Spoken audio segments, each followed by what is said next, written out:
Right, that works. Put on the Better put on the record button. So I'm saying that we have this collective psyche inside of us and we have a personal psyche inside of us. Two separate things, like train tracks, two rails.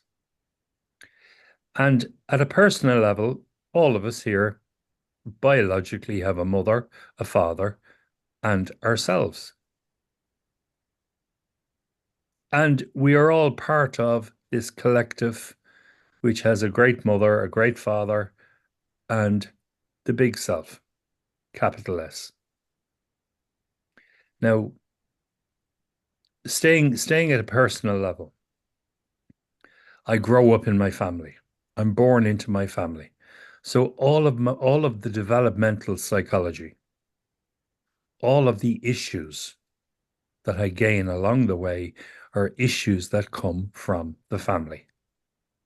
My neurosis, my individual quirkiness is all part of my family. And there's stuff handed down to me from the family. So from this little collective called the family, there's stuff handed down genetically and environmentally. I'm picking stuff up all the time from inside. Oh, he's just like his father, or she's just like her mother. Oh, look, she's the image of her grandmother, the image of his grandfather. Do you see genetics?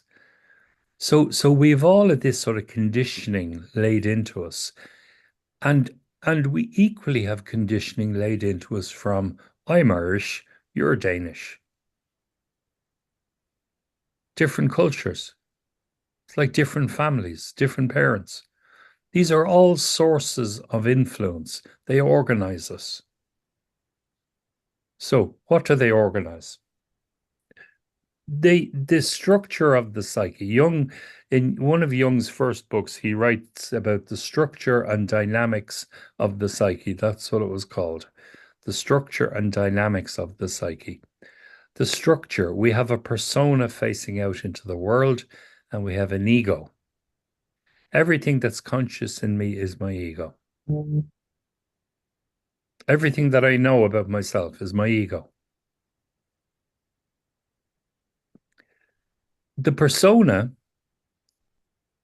is a sort of Jung said it was part of the collective psyche, actually, because it deals with the world. It's influenced by the world. It's shaped by the world. So it's more collective in nature, whereas the ego is very individual. I am myself. Whereas my persona has to do business with lots of people.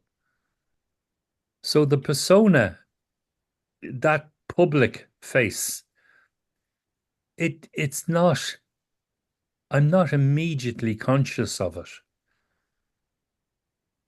because it's really in service to the world. Now, the purpose my persona serves for myself is to protect my ego.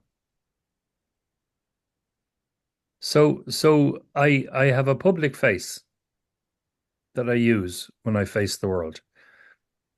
I'm hiding behind that. The persona is protecting me from the world, from the attitudes of people in the world, from, hurt that comes in from the world that would damage me, my ego. So my ego is sensitive. My ego is fragile. Our egos need to be protected. We all got hurt. It's the truth. Nobody survived without getting hurt. You're all adults. Well, you're all hurt adults. You're all wounded adults. That's the way of the world. Your persona was only able to keep so much out. The rest got in. Do you see? So for somebody to say, oh, I had a great childhood, my parents were wonderful. and I had a wonderful childhood, and I was given loads of toys, and we, got a birthday cake every birthday, and it was all love and great. That's fine. That's a great story, but it didn't stop you from being hurt. So, as beginners in this, you might as well accept the fact that you're coming from a hurt place. Okay, so there's certain issues to do with the persona, and there's more issues to do with the ego. It's like some people develop breathing problems and other people develop kidney problems. These parts, psychological parts, persona, ego, they are like the organs of the psyche. So we can be hurt in lots of different places. We can be hurt from the front and we can be hurt from the back.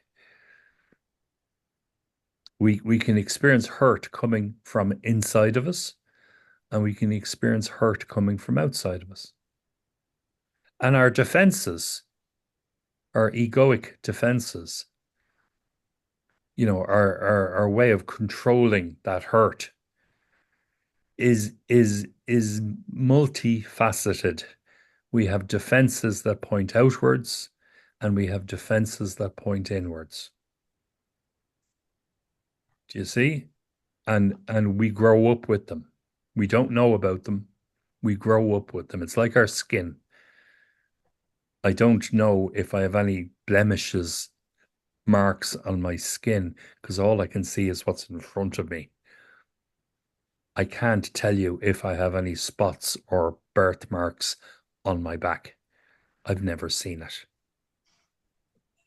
You see, until we use consciousness to look at our blind spots, we're not going to know. Until we use this shield of consciousness, like in mythology, where Perseus uses the shield to look at the Medusa and then kills the Medusa. That story.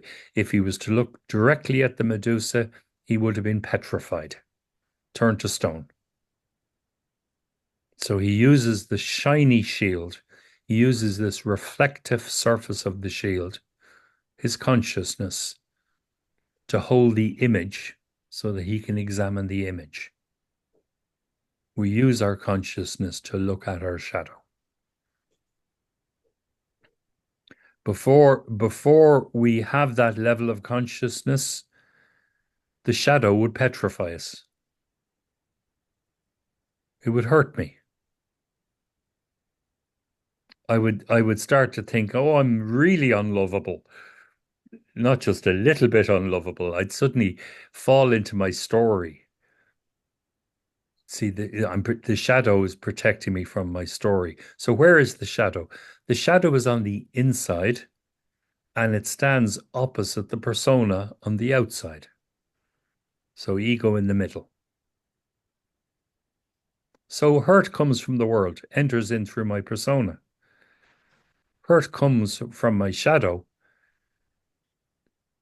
There's no persona. The shadow is part of my ego. So it goes straight in. There's no skin between me and myself, between me and my shadow. So the way I remember it being described to me is there's no fences, there's no boundaries within the unconscious. When you're dealing with people, you got a fence between you and your neighbors. You got a garden fence. You have a brick wall. There's a field between you and your neighbor. You know where his land starts and where yours ends. See, it's all broken down into me and you and them and they. But on the inside, it starts to come together into the collective. And there's no me and you. So it's like a common attic to four houses. If the tank bursts at one end of the attic, the water is going to flow into all of the houses. Do you see? So the shadow has access. My personal shadow has access to my ego, but it also has access to your ego. Our shadow is shared. We have a personal attitude in our shadow. What I discovered growing up that was bad for me, everything that I want to deny. But your shadow, you grew up in a different country, and yet your shadow can affect me just as my shadow affects me. You see, I told you it was simple, but it's not simple. It's very complicated. So the unconscious, there's I can't see it. It's like the skin on my back. I can't see it. So I don't know what's happening. Within my own unconscious dynamic, I haven't a clue what's happening. I was talking to somebody the other day about just people who fall over dead. They're walking down the road and suddenly they're dead before they hit the ground. They never saw that coming. Do you know, they went out to the shops and they fall over and they're dead. Wow, where did that come from? Out of the unconscious. So Jung says that you could have a very strong mind, you could be very well educated, you could be completely present in your mind, and you could, in the next moment, fall down a hole.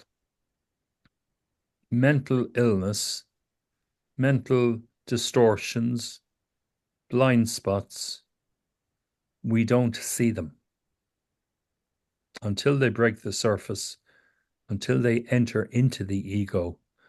We're completely blind to them. So, psychological dynamics, you're studying something which is, you see it in its affect. Like if I said to you all, okay, everybody, I want you all to stand up. It'd be very obvious that when everybody stands up, well, I can see you all standing up. Look, everybody's standing up. But if I said, well, why did you stand up? You'd say, well, because you asked us to. That command, that voice command, it might have been private, so everybody may not have heard it the way you heard it. So dynamics are shared just as the unconscious is shared, and yet they're also very personal. I have my triggers, you have your triggers. Do you see? There's the basic psychological dynamic, um,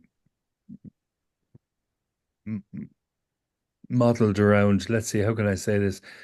The dynamic psychological dynamics. They're modeled around our needs. So my first basic need is to be able to survive. I'm born in the world. My most important need is to survive. So that need creates certain responses. And the response in me might be different than the responses in you, but the dynamic will be there in both of us.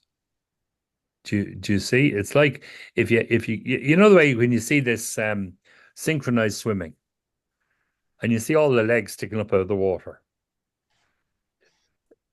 and you really have to count the legs to see how many swimmers there are. Do you know that each leg belongs to a person, but you can't see the person because they're under the water. Okay, each response in our psyche is part of a psychological dynamic.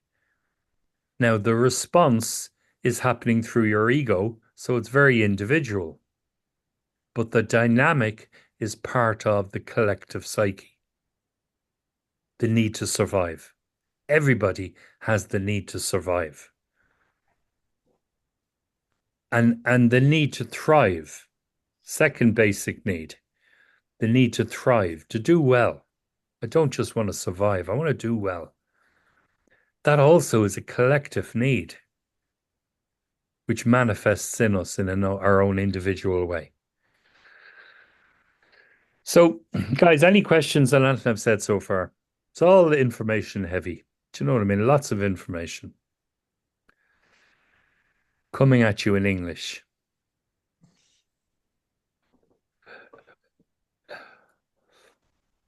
do you understand? Do you get the language? You're okay with the language. Okay. Yeah, it's fine.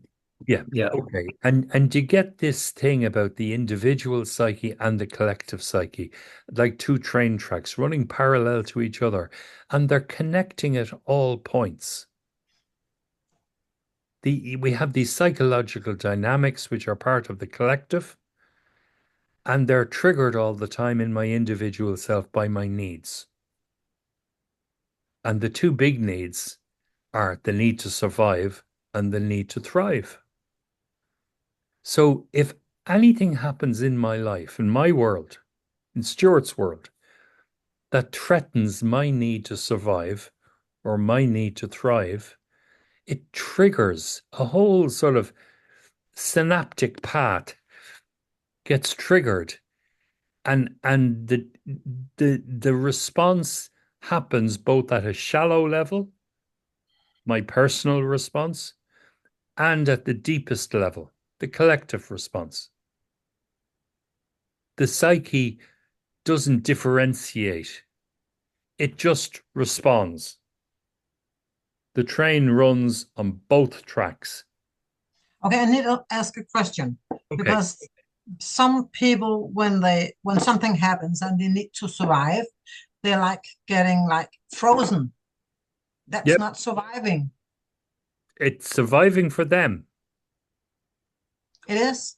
It's the Okay. best option that they know how to do. That's their defense, is to make themselves invisible. Say nothing. Blank Okay. screen. I'll hide behind a rock. Okay. Thank See, you. that's their method. And somebody else will pick up the rock and throw it at you. Yeah. Do you see? That's their method. So It's the something we shadow learn is, from childhood. yeah, Something exactly. from childhood, yeah. And it's mirrored according to what we've witnessed. So I put up an example in the Shellstroke group the other day from Von France, saying that if you have a person who's born in a family where father was a big angry monster of a man and mother was a quiet, quietly spoken, more timid individual, caring, sensitive individual, well, the child in that family is going to have these two complete separate images. What do I do when I'm threatened? Do I turn into a beast? Or do I turn into a quiet, timid person? Which do I identify with? And one will be chosen and the other will be discarded into the shadow. So the child is not capable of holding on to both. The child's ego will select one over the other and put the other one, the discarded one, into their shadow. Now, does it mean that that never happens? No, it means that you could have an argument with that person and they'll be quiet and timid and shy and, agree with everything. And then suddenly at a certain point, maybe they'll throw the table at you. Yeah, yeah. Your microphone. Din mikrofon, Trine. Yeah.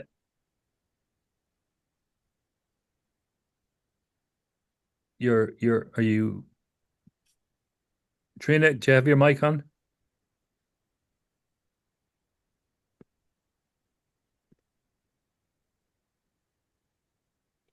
Trine, du er muted.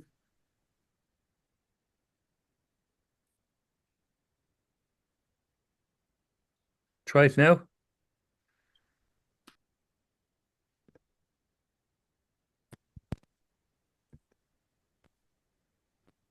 No sound. Sound no? Oh Is yeah, it now you got okay? it. Now you got it. Yes. Fancy ones. See if I remember my question. You said something about the child have to choose between the mother's behavior or the father's behavior. It could Which be that it it could could be. be this. How does the child choose which defense? Whatever Um, they will choose according to their need. whichever works. So when we're growing up, we try to be as close to the sweet spot as we can be. So maybe I'll become mother's best little boy, or I'll become daddy's little boy. I will find the sweet spot in the family. I'll find the chair that nobody else is sitting on. If I'm first in, I'll be best dressed. If I'm last in, I'll try to manipulate my way to the front. And this all happens before we learn how to speak.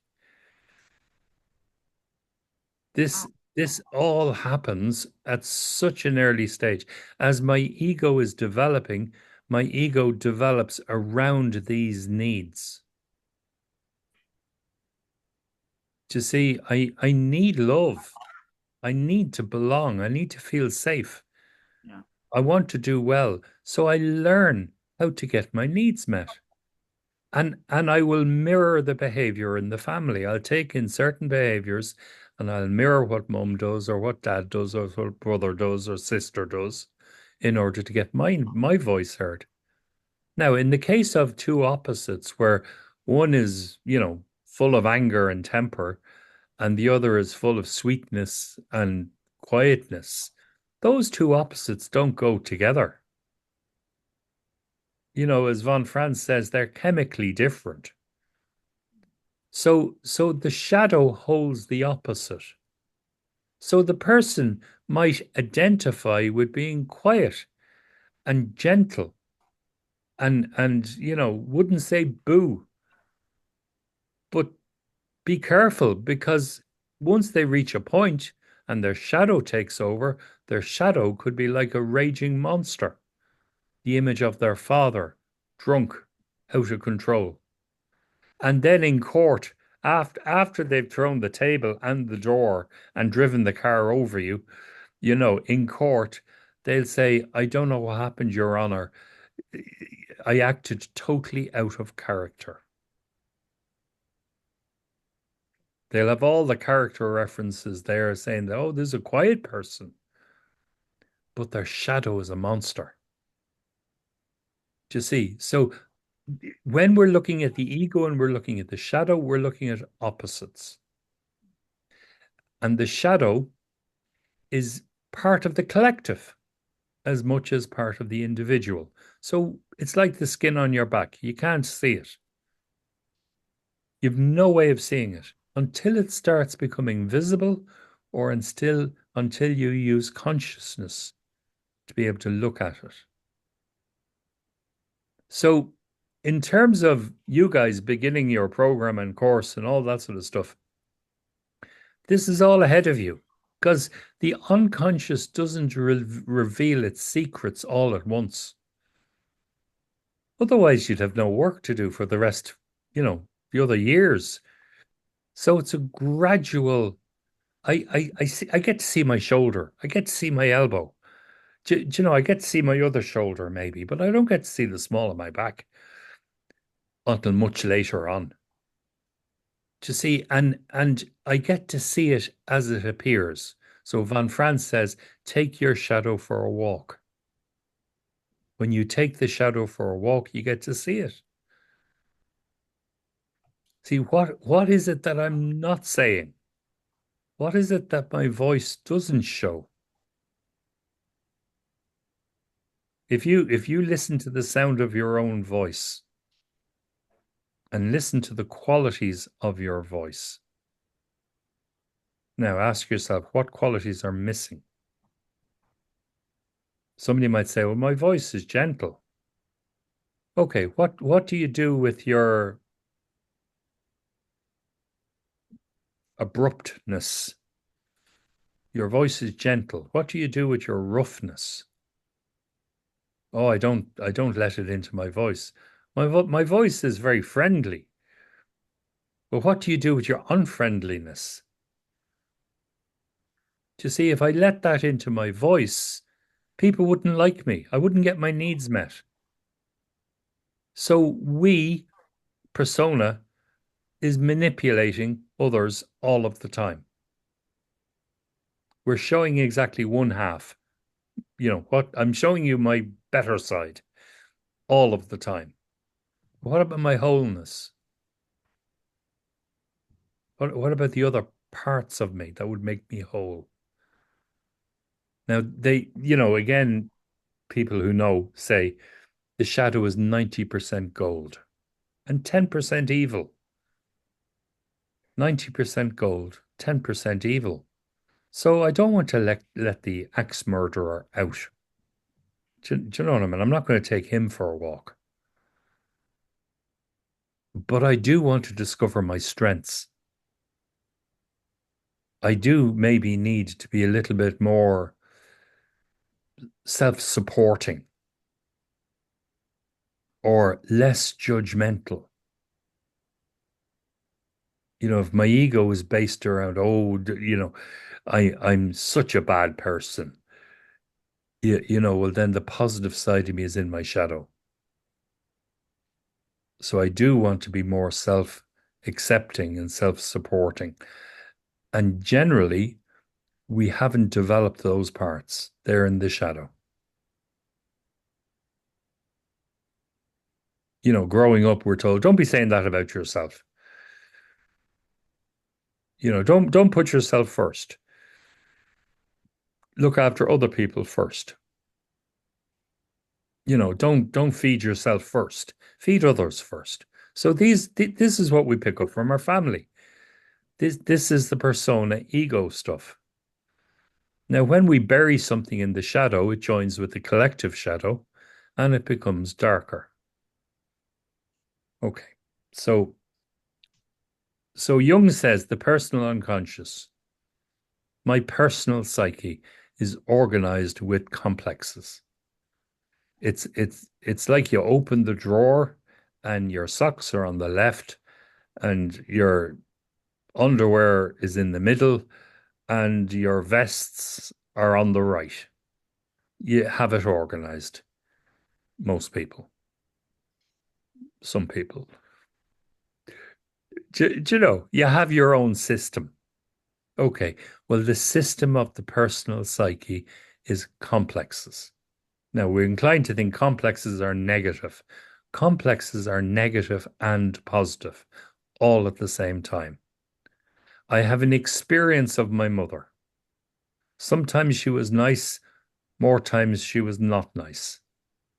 So my mother complex has nice things in it and also not nice things.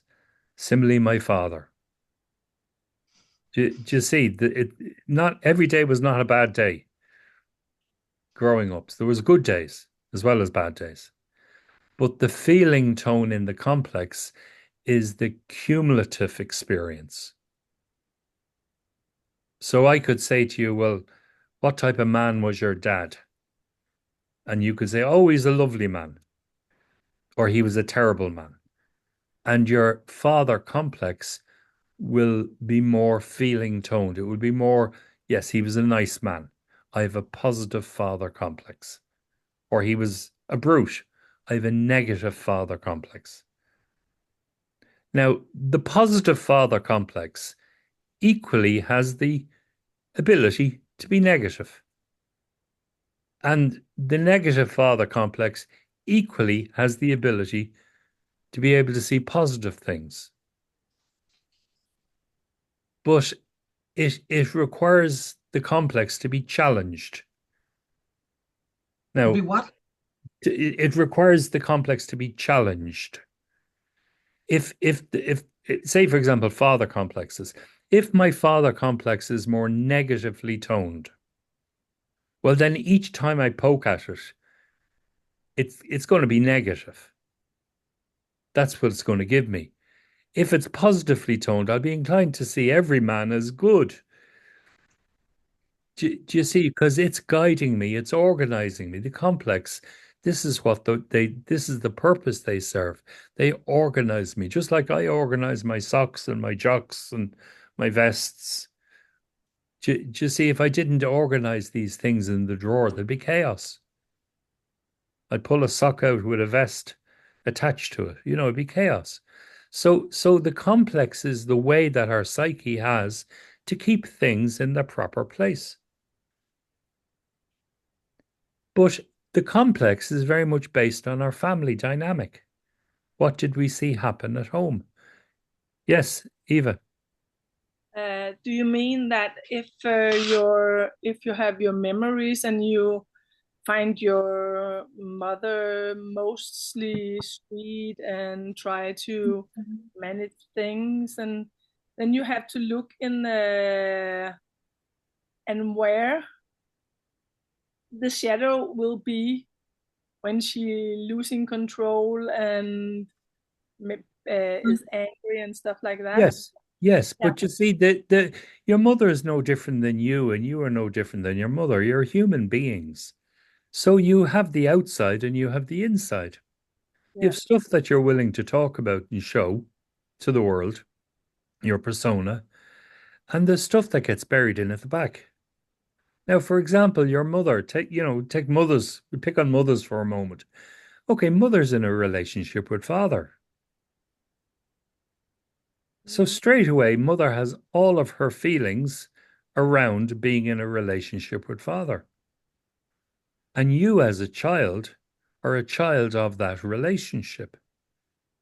So mother might secretly resent ever having had children because she feels trapped in her relationship. Do you see? Now, when mother is dealing with you, child, mother doesn't talk about any of that stuff. But maybe the way mother handles you as she dresses you, putting your arm into a sleeve and a jumper, maybe the way she dresses you is without any feeling. Maybe she just stuffs your hand in and pulls the jumper down over your head. Do you see? There's a lack of contact, a lack of softness because mother has this heavy shadow in her relationship. So what you see is only one half. There's also the hidden side of your mother, father's world. Their hidden feelings. See, was mother a happy person? Or was she naive? Was she a simple person? What did she do with her emotions? Was dad in the relationship?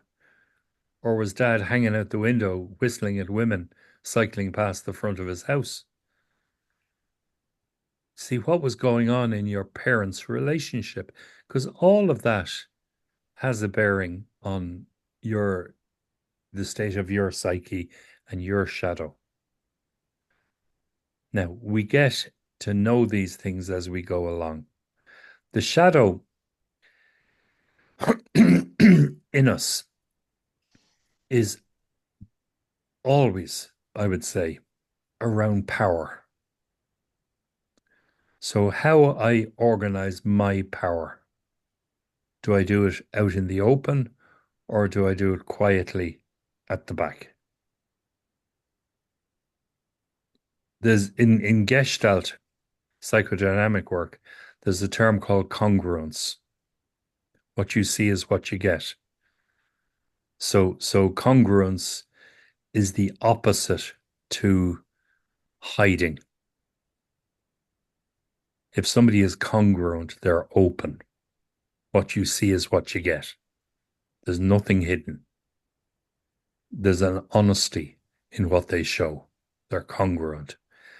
If somebody is hiding, if ego, shadow are literally sitting opposite each other with no communication, well, then when the shadow steps in, it's going to be, it's going to do so manipulatively. It'll pull power in a hidden sort of way. What you see is not what you get. The person said this, but they did that. They said this, but they did that. Shadow. Now, this is Evan. Evan raised his hand. Where's Evan? Oh, it's actually Eva. Eva Eva. Nguyen. It's like, Yeah. Okay. It was just what you said, like if a person is, what did you say? Congruent? Like then the Congruent. person, how do I, Congruent. how do you spell that? S- I don't know Oh, what it like congruent. means. CONGRUENT.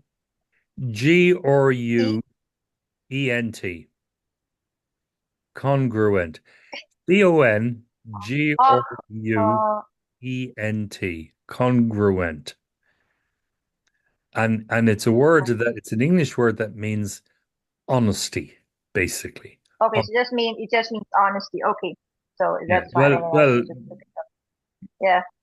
what you see is what you get. Honesty from the Okay. front to the back. You can see Okay. the person is open. Like Donald Trump is not congruent.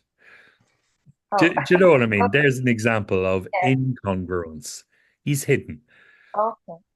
There's the Okay. I opposite. just didn't understand that Yeah. word, so I was just wanting to know what that was. Okay. Thank you. So it is possible in all of us, because we're all hurt. We're all coming from a place of being hurt. Our egos are fragile. We want to protect ourselves from more hurt.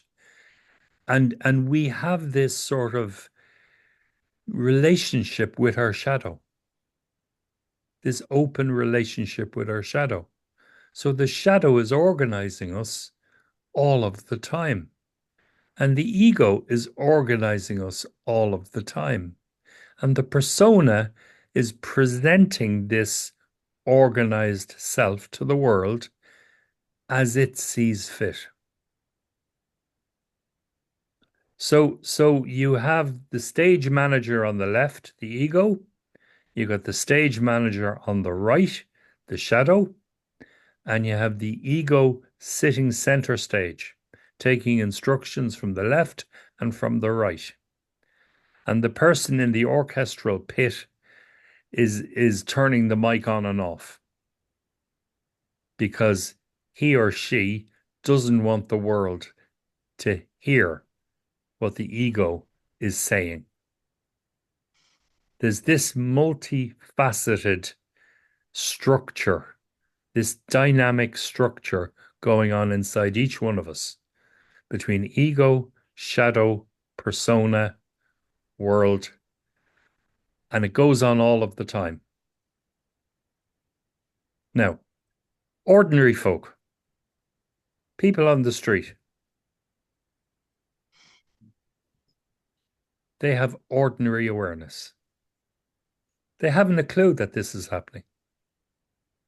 As therapists, as trainee therapists, you need to understand this is happening in everybody. It's happening in you. It's happening in me.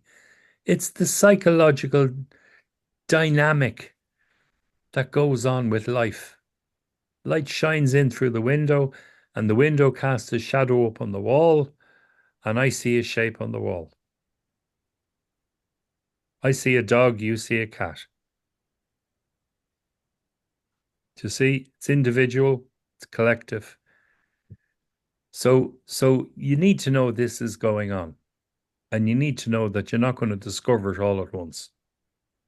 So you got to be a student. You got to have a student's mind and be willing to learn about yourselves. Now, the shadow, the ego, the persona, they're all at the surface. Deeper down, you've got the self. Deeper down, you're stepping out of the personal consciousness, stepping off the left rail of the train track, and you're stepping onto the right hand rail of the train track into the collective. And everybody's shadow is shared. The world has a shadow. The country has a shadow. Religion has a shadow. People who are doing charitable work in the world have shadows. You know, that person there who claims to be a saint has a shadow. And when you're working at a collective level, you only got one pot. All the shadows go into the same pot. Do you see? So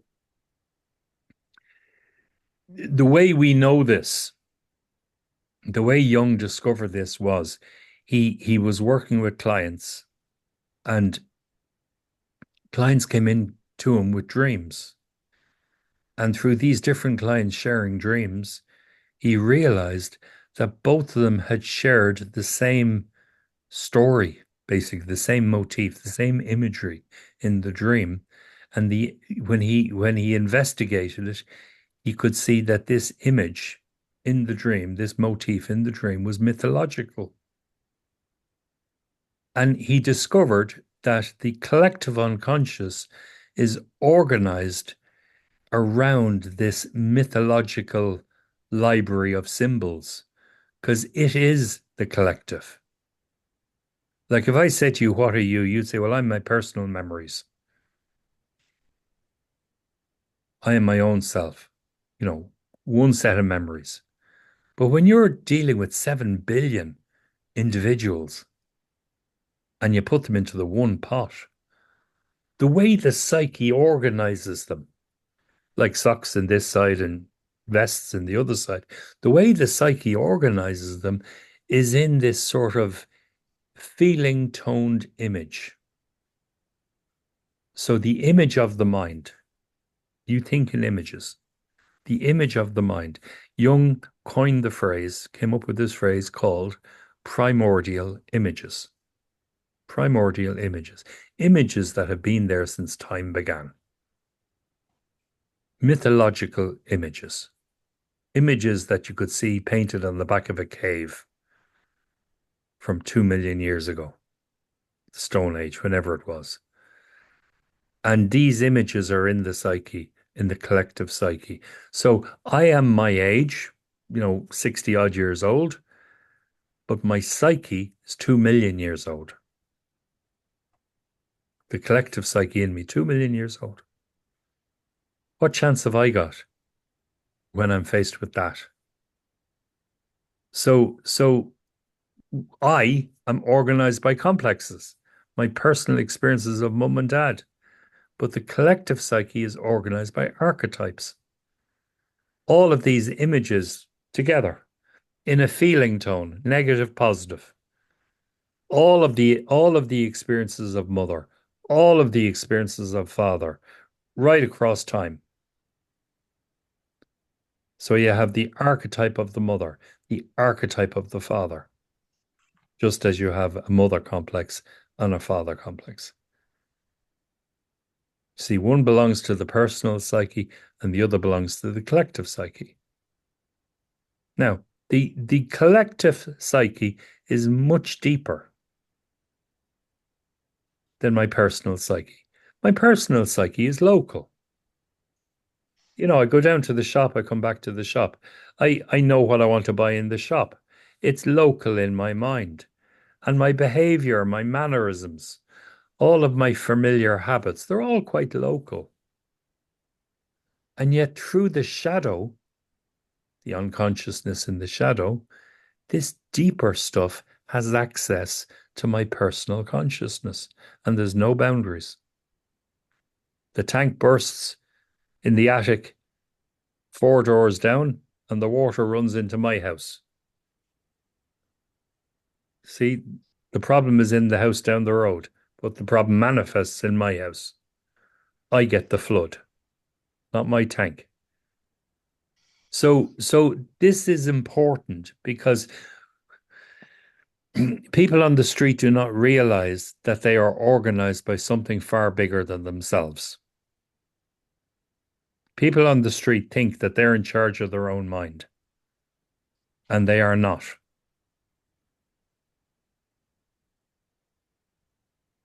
We are only as good as we are in this moment. Now, when you begin to realize that in itself is a humbling experience. Me, the most important person in my world, suddenly then is like, okay, well, maybe I'll keep quiet. To see, the Donald Trump in me sits down. I hope there's no Trumpers here in the camp.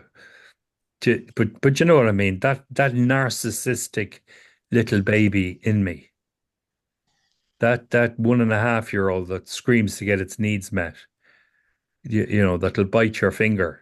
If you put your finger in its mouth, it's going to bite your finger. That angry little baby, part of me as a 60-year-old man, you know, needs a reason to be quiet. Well, one of the reasons is more knowledge. I begin to understand more and more and more. I'm not in charge of my own mind. Well, then what is me and what isn't me? What part of my behaviors are me and what part of my behaviors are not me? So Jung speaks about this path of individuation, where we start becoming ourselves, where we start to dig up the influences of the collective and we start leaving the collective behind and we step out into the world as an individual man or an individual woman. I am now seeking to be in charge of my own world, my own life, but in a conscious way, not from an unconscious place. Oh, I'm individuated. Nonsense. You see, so this becoming clear within myself, being an individual means I got to know what my persona is doing. I got to know how my ego is protecting itself from what, and I got to know what my shadow is doing. You see, there's a big, huge journey into self-awareness waiting for us all. And this is all part of the path of individuation. Now, individuation at a local level is what happens when we start to grow up. We leave our parents' house. We go out into the world and we get our own place to live, go through college, do all of that, and we find an apartment and we move into the apartment, you know, with the girlfriend or without or whatever. And I start to try and make a go at life myself. That's a part of individuation. But it's not psychological individuation. That's me just doing what the herd would have me do. Now I'm an individual within the collective. I have my own address. Individuation, as Jung puts it out there, is a much deeper process because it involves this self-awareness, awareness of self. Okay? Are you drowning yet? A lot of listening.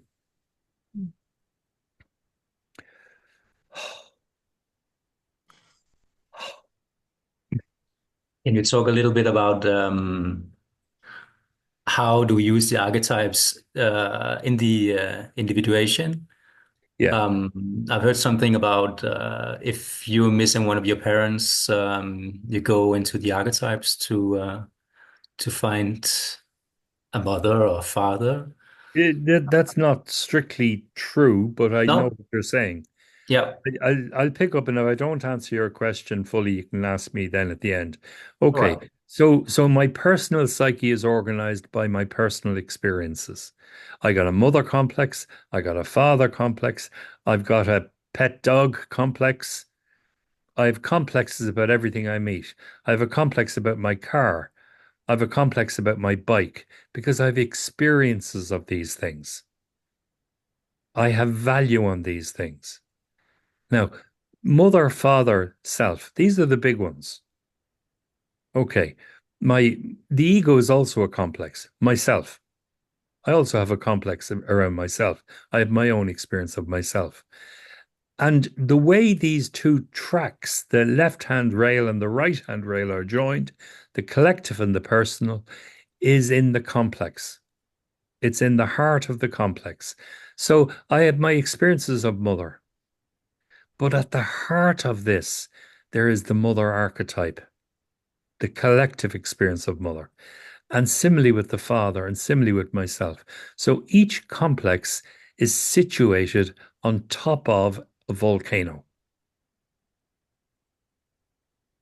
Literally, each point, power point, you know, your socket is situated right in the middle of a power plant, the archetype. And depending on the feeling tone of your complex, that's the image that it will pull from the collective. So if I have a negatively toned mother complex, I will find at the heart of it a negative mother image from the collective. If I have a positive father complex, I will find a positive father image from the collective. They align according to feeling. Everything in the psyche aligns according to feeling. Feeling tone is everything. Now, what the way they communicate is through images. The energy of these imagos. Jung used the word imago, whereas at a personal level, I talk about images. In my mind, I have images, mental images. But at the collective level, they are imagos. It's like the negative in the photograph. You print the photograph from the negative. So the mental image in my mind arises as a result of the imago that's situated underneath it at a deeper level. Do you understand? There's this association between the collective psyche and the personal psyche, between the archetype and the individual complex. Now, to come to your question, if I'm missing a parent, then I'm missing a parent growing up. And I suffer the wounds of that, the trauma of that. And that is part of my negative, positive mother, father complex. And I also have an ego complex, the way I see myself, the way I experience myself. So maybe growing up in that family as a boy, I became mother's little man. I stepped into the role, father's shoes. I'll wear them. And I become an adult child. It's all at a personal level within the complex, but it's held in place by the archetypal level. So at the heart of my wanting to be mother's little man, I will have the hero, the primordial image of the hero going on inside me. And I'll become the saver of people. And wherever I go, I'll be organizing families that I can save, that I can support.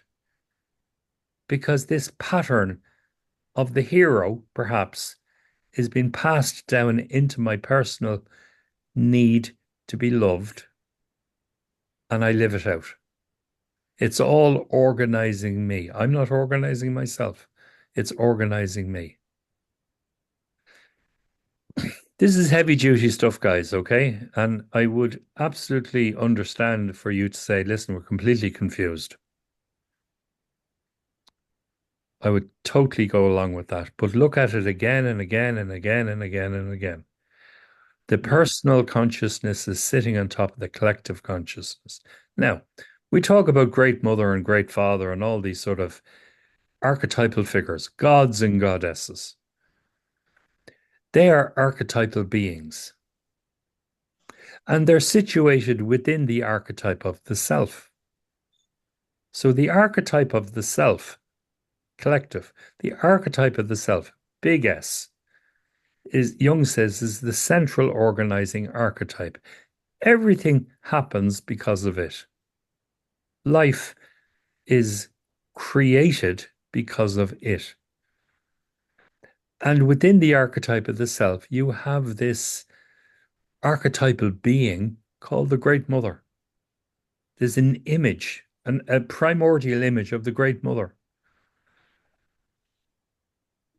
We see her in the four seasons. We see her as Mother Nature. You know, there's also the image of the Great Father. Maybe we see it in the sunrise, or the lion, you know, his golden mane. Just see, we experience these things through the images that are inside our psyche. And those images have energy. They're organizing us. In Buddhism, they talk about the grand luminosity of mind. The grand luminosity of mind. talked about empty mind, Dharmakaya. So this big mind, the grand luminescence of mind, the emanation coming from mind, the shine of the sun, sunshine, sunlight, So, so shining. Yep. if I get it right, it's like if I had a father complex from a negative father, so I have to imagine or make the positive father in my imagination. You have to constellate the positive father. That's correct. That Okay. balances out the negative. But the problem is having a negatively toned father complex will mean that you're very defended and you won't trust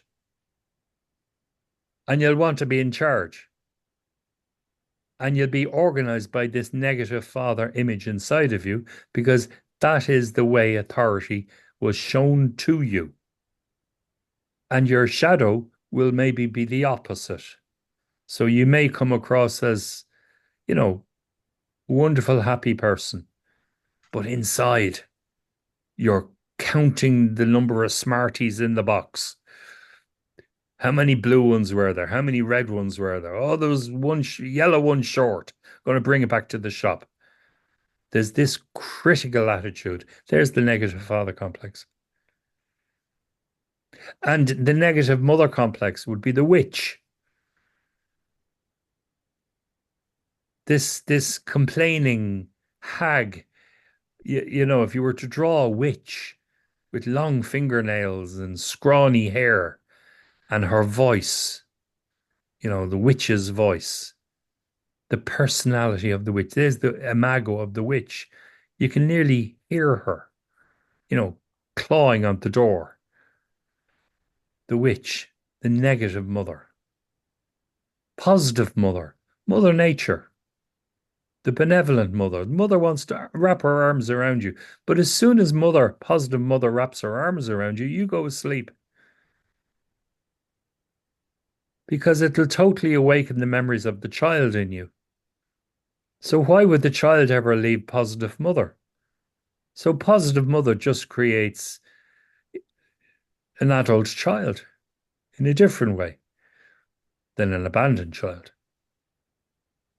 Do you see? So all of these different positions have different affects depending on you, what you bring to the table. You can't read a book on this. You have to look at it within yourself because the next person is going to be different. Now, if you thought it wasn't complicated enough, here's a little bit more. Okay, so you got the personal level, you got the collective level. You have the level of archetypes, these gods and goddesses, which is the archetypal figures. And that's like the power station. And you're sitting in your house and you want to plug in your tape recorder. Okay, so how do I deal with this power station? Because if I plug into it, it's going to fry my psyche. It'll completely overwhelm me. I'm the moth, it is the flame. If I get too close to it, I will be engulfed into its radiance, the eminence, the shine of the sun, the eminence of the self. And I will immediately self-inflate. Before I explode, I will get bigger. I will take in the energy of the archetype and I will expand. I'd be like a puffer fish. You know what a puffer fish is, do you? When it's threatened, it blows itself up, holds its breath, and all spikes come out. I will self-inflate. And the self-inflation is not necessarily a sudden thing, although it can be a sudden thing as well. If it's a sudden thing, the person goes off the rails. Oh, they've lost it. If it's a very gradual thing, it's a power, they become a power broker. They're important. The little narcissistic baby in them is organizing them, and now they are important. And it's a self-inflation. It's a possession of the archetype through their pattern, through their personal shadow. And it affects you in this way, it affects the next person in a different way. So you could have somebody coming in self-inflated and they think they're Jesus and they want to be, right-hand man to Lord God Almighty.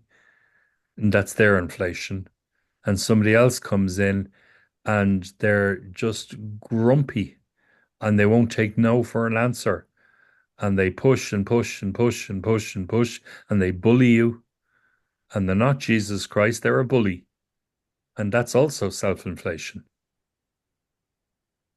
To see two different dynamics within the shadow. And it's not always what we choose, it's what comes to us. So I was saying it gets more complicated, right? So you got these archetypal figures, mother, father, self. Great mother, great father, and the self. And the self is on top. And mother, father would be underneath. The great mother, the goddess of creation, the egg. And the great father, the sperm, the energy of spirit. Logos and Eros. The energy of spirit, Logos, like a shining light. It shows up all of the scratches on the record. Do you know what I mean? You can see exactly what's there with Logos, the power of your mind. With Eros, the love of the mother. Eros, a joining together. It keeps you together. It keeps the group as a group. It keeps the individual from flying asunder. It keeps your psyche in one piece. We need love. Otherwise, we'd all come apart. You see, so Eros is the force that helps us to grow, and Logos is the shape that we grow into. Logos is the instruction, and Eros is the creation. So for something to constellate, for an image to form in your mind, the actual process of it coming together in your mind is a process of Eros. But the mind, to be able to see it and recognize it, is Logos. So these are the gifts of the masculine and the feminine. And at a collective level, okay, so you got the god and the goddess, the archetypes. And then at a collective level, you have the archetypal figures within the archetype and the anima and the animus. Sorry. So the animus is the male, the masculine side of it, and the anima is the feminine side of it.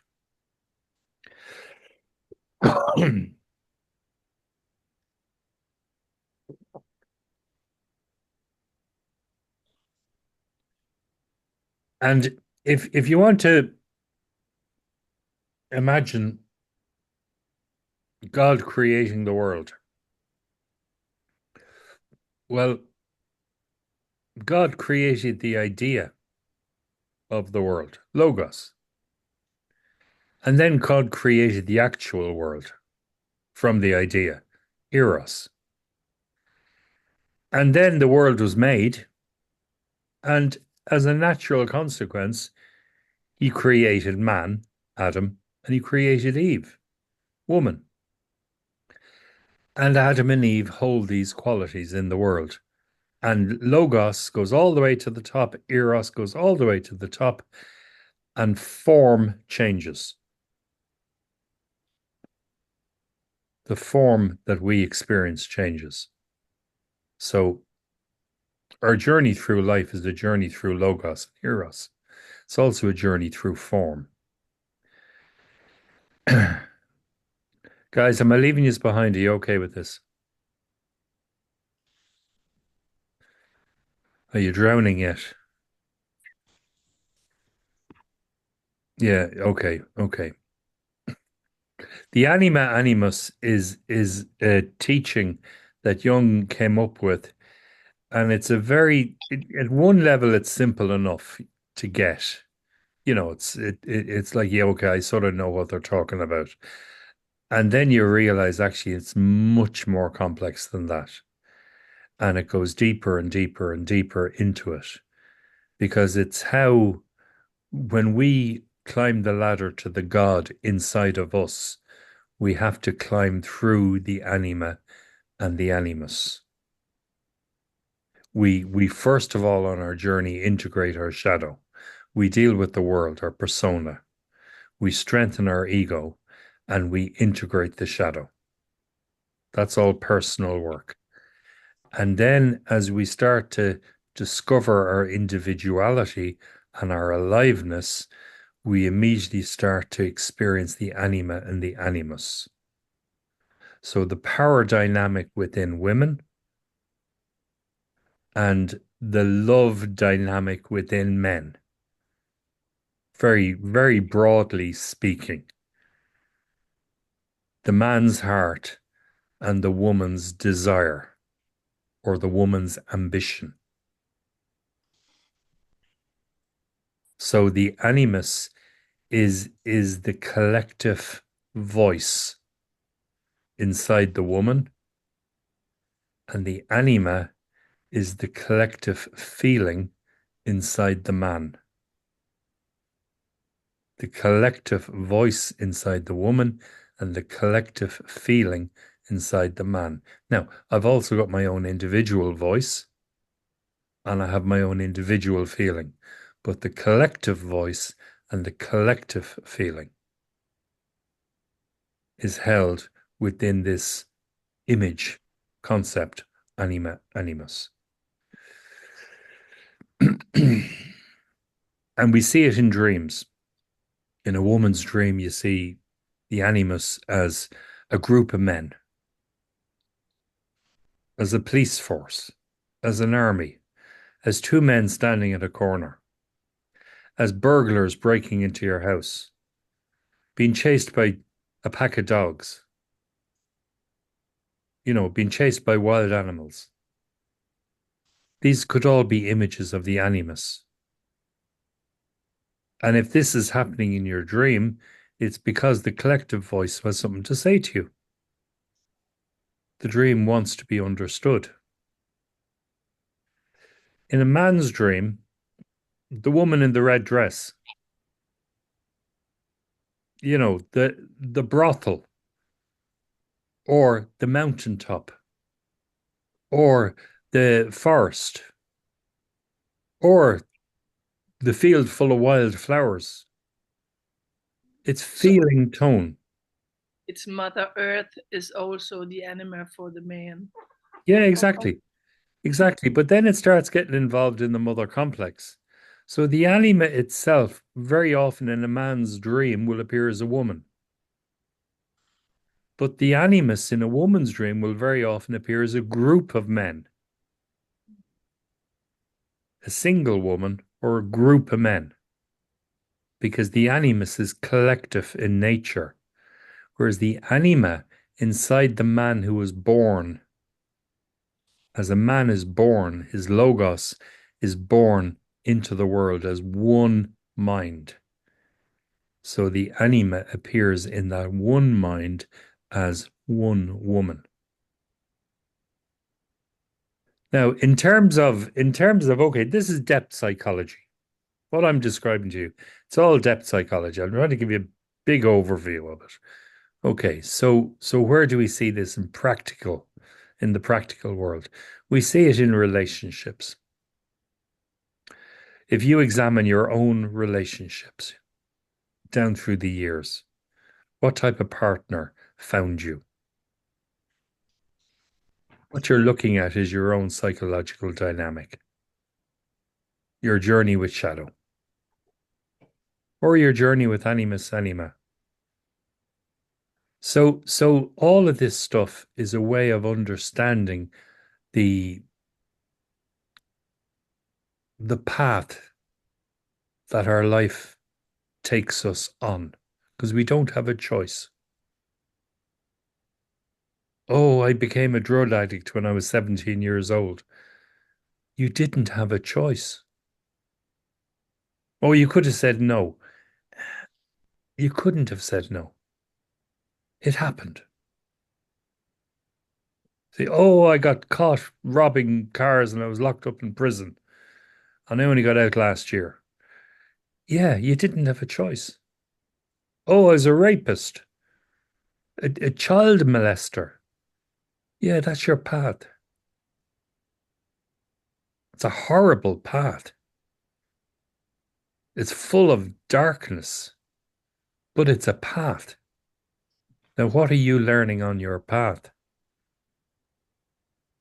So as you begin to understand the nature of all these bits, how your lungs talk to your heart and your heart talks to your kidneys and your kidneys are interacting with your gallbladder and your stomach and so on and so on and so on. When you start to understand the relationships of all these different parts, you lose judgment. Judgment starts to go out the window.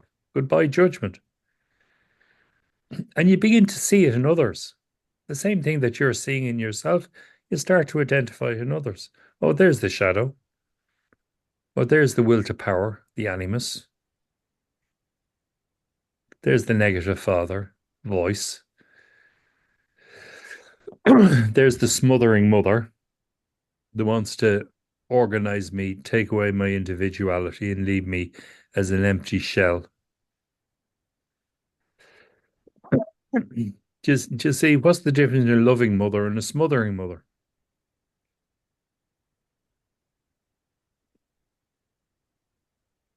Not much.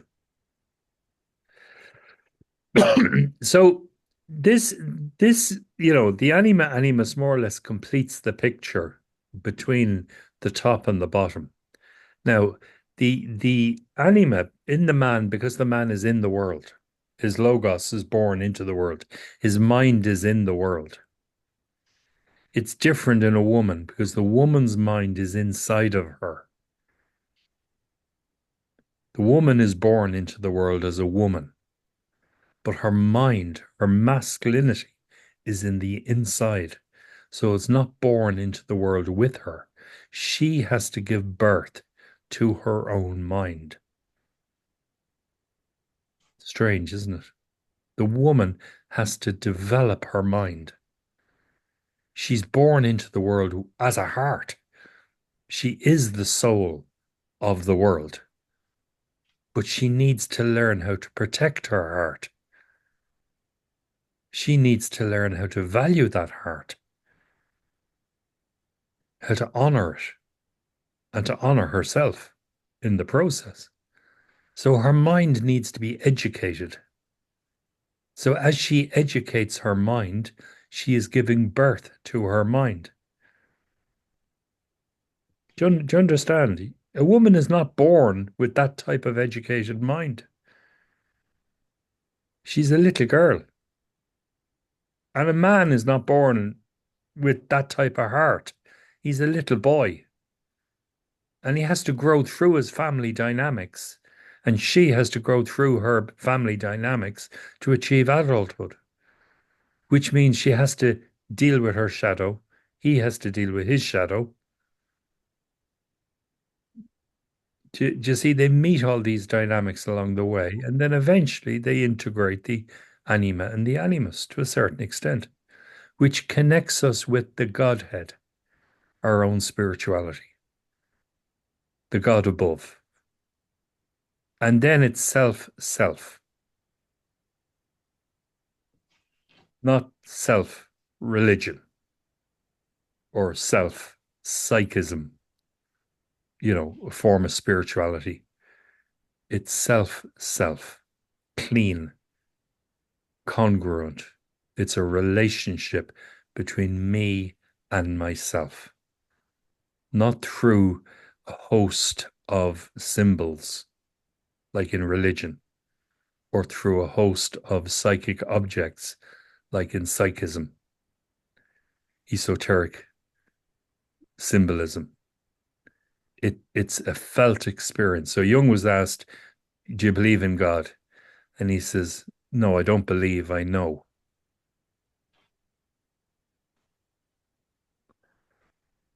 Okay, so the meeting with the shadow.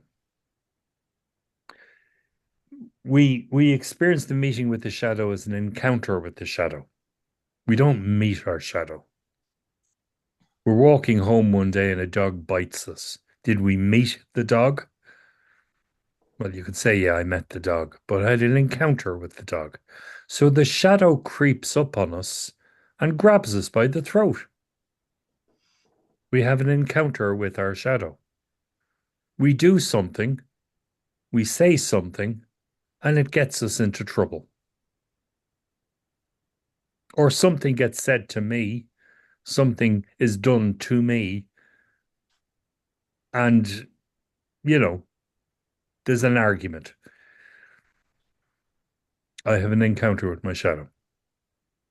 My shadow as presented to me from the other person, and my shadow as it arises up into me, comes from inside of me or comes towards me from the outside.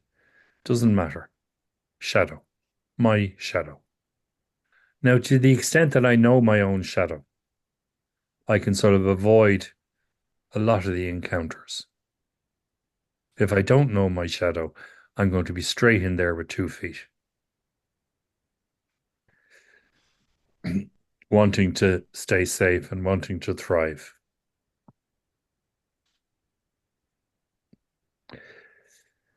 Do you want to give me an example of when your shadow grabbed you?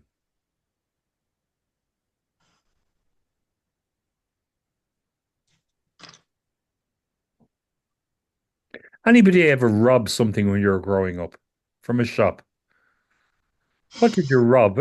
Come on, what did you rob when you were growing up from a shop? Candy. Candy. Candy, yeah, yeah. Anybody can do better than candy. Clothes, What? clothes and bicycle. Clothes. A bicycle. Wow, that was a good one. Who can up on a bicycle? Who could go better than a bicycle? Anybody rob a car? Money. We don't have any car thieves in the audience. No, okay. I caught a guy robbing my car. I didn't rob a car. We were Like a four rustic kids. cake. What?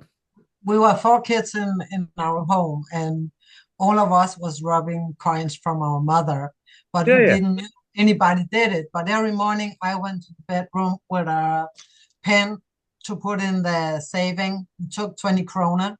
And when I went out, my brother went in and the other brother went in. So we all took 20 kroners every morning from her. There's nothing Still. left. Sorry? She'd open her purse and say, "Where's all my money gone?" She just put all the savings every day, so she didn't see it before a long time. And that's funny because the saving didn't grow. Do you And she see? still every day did it. And everybody was saying, I didn't do Yeah, it. yeah. Do you see the way the shadow works? It tells me to do this. It tells me to rob the 20 kroner. It tells me to rob the bar of chocolate or the bike or whatever. Go on, you can park your car there. You'll be fine. You don't need to pay a ticket. Don't need to put money in that meter. Just park your car and lock it and walk away. You won't get a ticket. And then I come back and there's a ticket on my car. And I say, where's that flipping guard or policeman? That he's no good. I project my shadow onto him. It's the policeman's fault that he gave me the ticket. Not my fault for parking where I shouldn't have parked. It's the policeman's fault. I remember doing workshops in Denmark over the years, how often somebody would say, "Well, what are we doing today? What have you got planned for today?" And I'd say, "I haven't a clue." And then they might say to me, "Oh, you're very disorganized." And completely making me wrong because they want order. You're very disorganized. Not I'm a control freak. See the way projection, shadow and projection go hand in hand. Shadow and projection go hand in hand. We project our shadow onto others. When we get irritated, we blame someone else. Or we pull them in, get them to fight our battles. The shadow has no boundaries. Your shadow is my shadow, is our shadow. So you'll see it in groups. You'll see it in individuals. Go on, you say it. I'll support you. You be the one to bring it into the group. Do you see it? Shadow projection. I'll support you. Your head is on the block, but I'll support you. Why don't you say it yourself? Oh, I'd never say anything like that. See the dance of the shadow? But go on, you're better. You say it. See the manipulation? You say it. You're better. So this is a big deal because when we're moving from ordinary consciousness into a more aware place, we're raising our consciousness.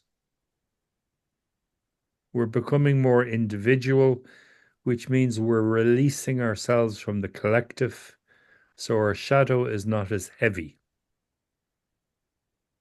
When we step into becoming an individual, we let go of that borrowed shadow. Now, within families, as I become an individual, I let go of my family shadow. This is a big deal. I let go of my family shadow. I'm not as tied in to the generational want of the family. Every family has a generational want. Can you give an example? The unlived life of parents. The unlived life of your parents. Oh, I never got a chance to go to college, but you are. Okay. I don't want to go to college. I want to be an artist. Do you know what I mean? But if I bring that into the family, I'll be pushed into going to college. You know, you have to study law because I never got the chance. So the unlived life in the family is handed down.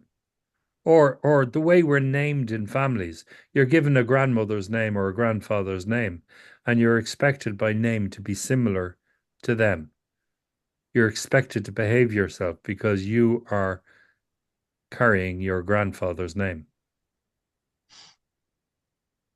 You're sort of labeled. I remember doing a workshop around names.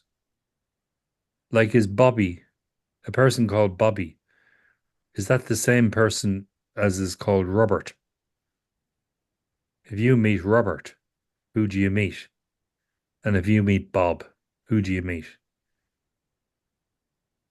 Sue and Suzanne. Are they the same character? Do you see, the name carries an energy.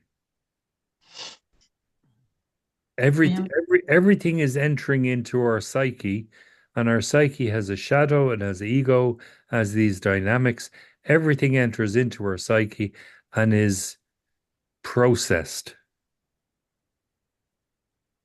So if I'm being called Bob, I process that and I become Bob. Whereas if I'm called Robert, I become Robert. See the power of a name.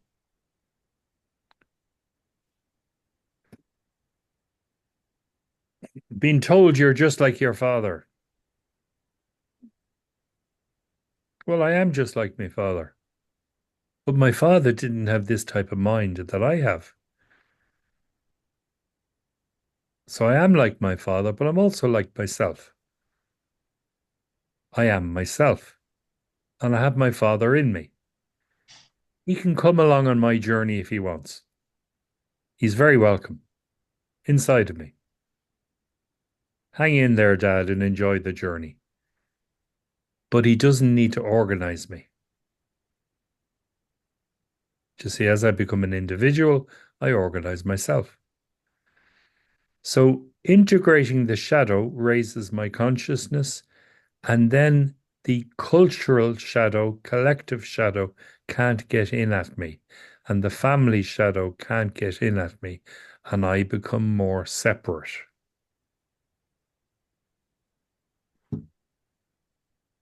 I become more separated.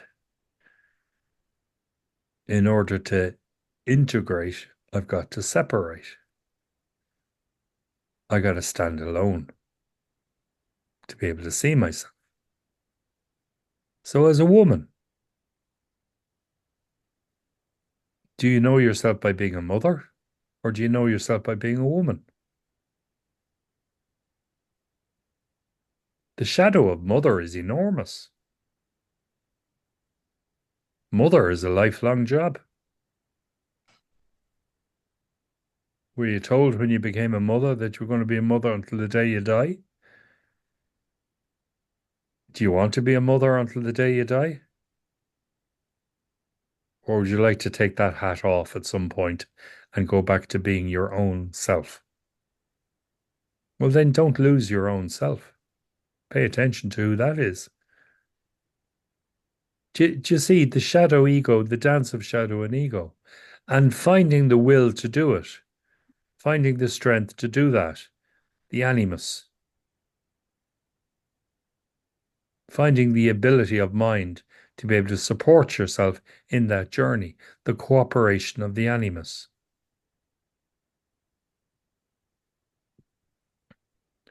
Jung said that what we're healing all the time is our spiritual lineage. Everything is a spiritual, everything that's broken in us. I use that word in a very specific way.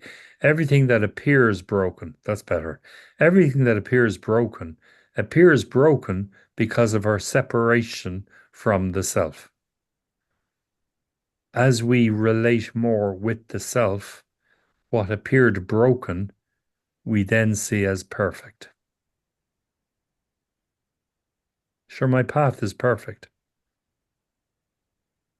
Yeah, I was in addiction. I was doing that. I came out of it. Sure, that was where I did most of my growth. Perfect. I lost everything. I gambled away my house, and I kids went and wife went and everything, lost everything. Perfect. It's very odd. If I said that in the beginning of the journey, they'd say, well, you're spiritually bypassing, you're crazy. You see, because the collective still owns me. I'm still part of the collective. But as an individual, I can say these things and they make sense. There's truth in them as an individual. Guys, any questions? You must have loads. I hope you have loads.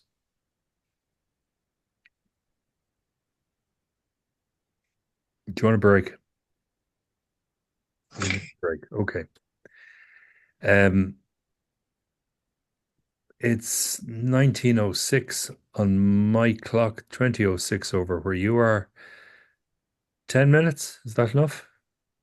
Yes. Okay, so we're back at 1:15, thereabouts. Okay, talk to you then. Get questions. Thank you, Stuart. Thank you. Thank Talk to you you. soon. Okay.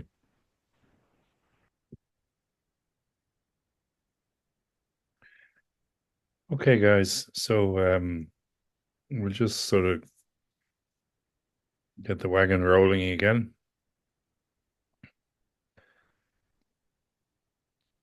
Do you have any confusion that you want to sort of ask about?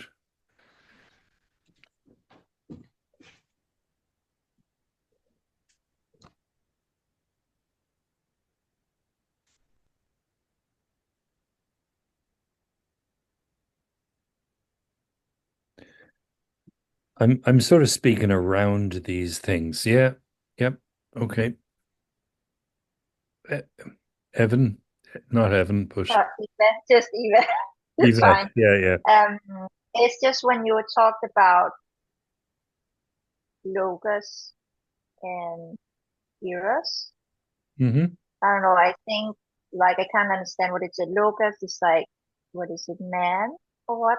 And then the eros is like female. And then you talked about like the man is born into the world and the woman is, yeah, what is it like? I've heard something about like that it's really important for men to like, they really want to be out there impressing everyone, whereas like the woman is more like focusing on their home or like the internal, I don't know, like a stereotype. And Yeah, they're also thinking about what is it like? I know it's so nerdy, but like what is it? no, Is it James it Brown? makes sense. It's a man's world, and Unfortunately, yeah, it yeah, I is. don't know. Yeah, yeah. So Robbed it like from it's also women. like the world, yeah, it's built around. It's very masculine, It is, yeah, right? Like also the logocentric. society that we live, yeah, Yeah, that we live in is very, very, yeah, which is why it's so out of patriarch. balance. Yeah. It's Okay. so sick because it Mm, lacks eros. The mind of men. Like I say, a man is born into the world as a man. A woman is born into the world as a woman. So a woman brings all of the qualities of femininity into the world on her birth. Uh, and a man brings all the qualities of masculinity into the world on his birth. So the man's mind, logos, the masculine mind, the power of discrimination, being able to see this and that as two separate things. So the man's way is to divide. We break everything up. A woman's way is to join everything together, is to embrace it and take care of it, nurture it. So the mother nurtures us. The mother nourishes us, the father nurtures us. The mother keeps us safe, brings us into life, supports us in life, and the father tells us how to use that life, how we should use it. And then the self, father names me, father introduces me to myself. Myself takes over from father and says, I'm not going to be that, I am this. And the self brings me yeah. back to my So own authentic self. yeah, so it's kind of like what is it, the man? I don't know, trying to make it simple. Like I know Yeah. it's more complicated, but I think it's just like so I can understand that uh What words would you use? that, um I think the man like is like setting well, I can maybe compare it to because I also uh I teach yoga, but like there's a two different ways of yoga. So there's something called Ashtanga yoga, which is very masculine. And I have this teacher, he's very like, you need to do this, this, this, and it Yeah, has to be this way, and there's no other way. yeah. Whereas like the feminine yoga is a lot about like, oh no, just like listen to yourself and like Exactly. always be true to yourself. And yeah, it's more like never don't hurt yourself. Like I don't know, it's like yeah, maybe something like that. Exactly. Yeah. Exactly. Yeah. That you see, Shiva and Shakti, these two, masculine and feminine, they dance together. Uh, So they divide upon entering into the world, but in the uh, source, they are oh, one and the same thing. yeah. Oh, Jimmy is showing his So he has like a poster. Yeah. so within Yeah. the world, we have masculinity and we have femininity. And Mm, yet within our own individuation process, we need to bring these two forces into balance within us and reunite them, reintroduce them to each other. So the man needs to find his heart and the woman needs okay. to find her voice. Yeah. It's just there's so many like And we different all ways of saying. Yeah. we all Mm, need to find meaning. Is it wrong to say there's too much masculinity in the world today? What do you think? What's your Yeah, opinion? yeah. Yeah. I I'm just thinking about this is dangerous to say, but this is a closed room. So, but if we have some more femininity, um, then maybe we didn't have so much war. Yeah, you're And right.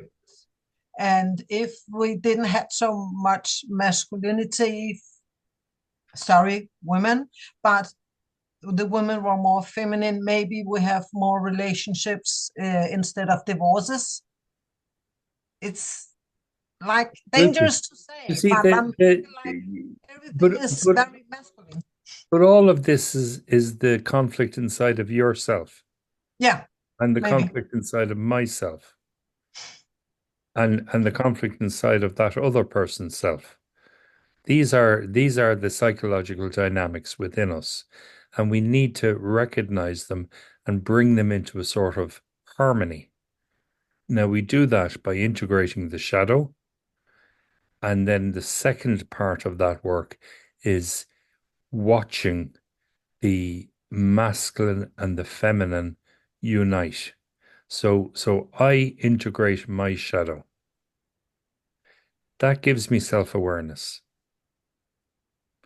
I then use that self-awareness. That self-awareness is used, and I observe the two parts of myself becoming one. There's a syzygy.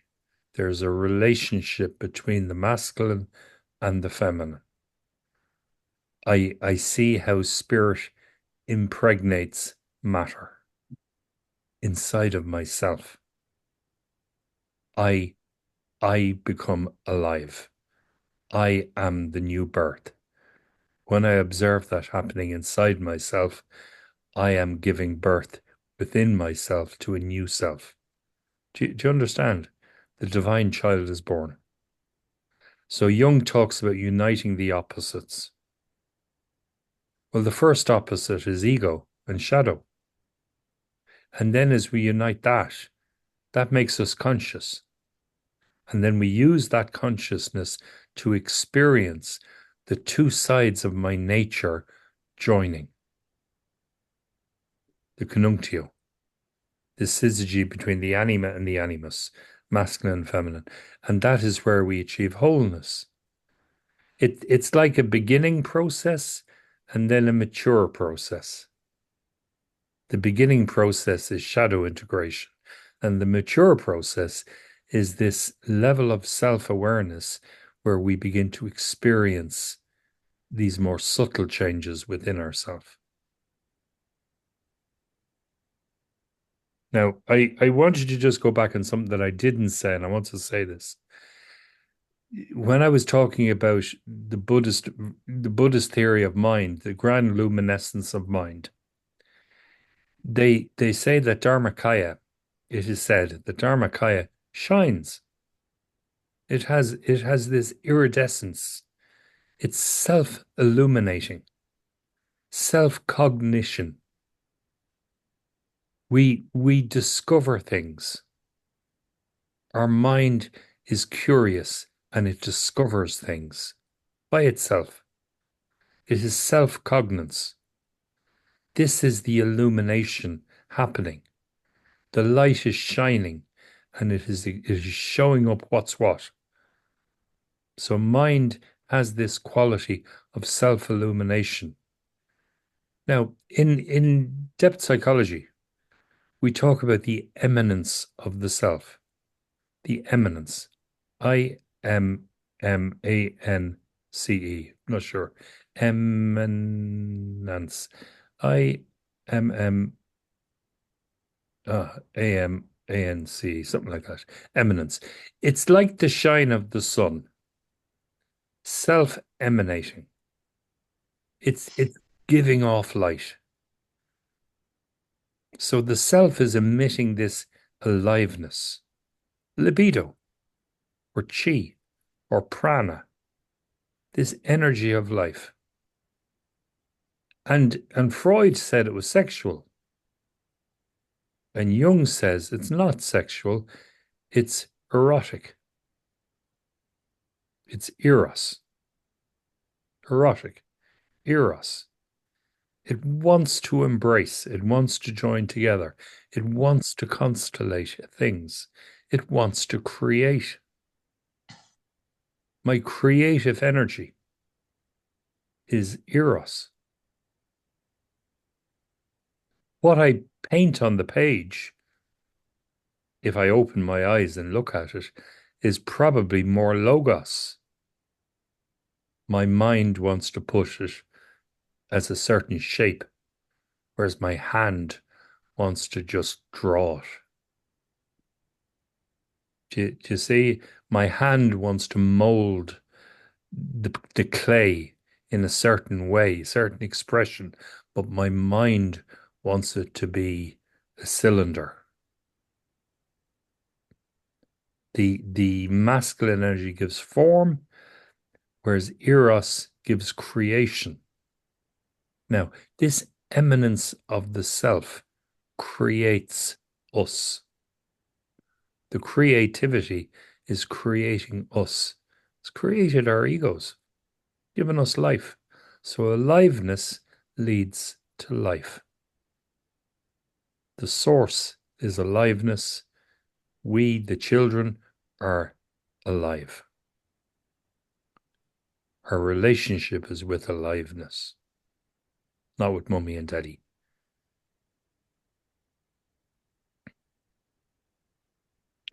So guys, the other way I wanted to describe it was if you have sunlight shining in through stained glass window, and you look at the stained glass window, you'll see red and yellow and blue and green. You'll see all the colors of the glass as color. And yet what you're really looking at is sunlight coming in through the stained glass window. As aliveness shines through our filters, what we get is red, yellow, green, and blue. We get what's in the filter. We don't see the aliveness within the red or within the yellow or within the green or within the blue. We don't separate it back into the self. We see it as our moods, our attitudes, our personalities, pleasurable, not pleasurable, pleasant, not pleasant, and yet it's all the one self. It's all the one aliveness. Same aliveness in the tree, in the dog, in the horse, as inside of you. Same aliveness. Different filter. You have a human filter. To see, maybe the aliveness coming into you is feminine filter. Me, it's masculine filter.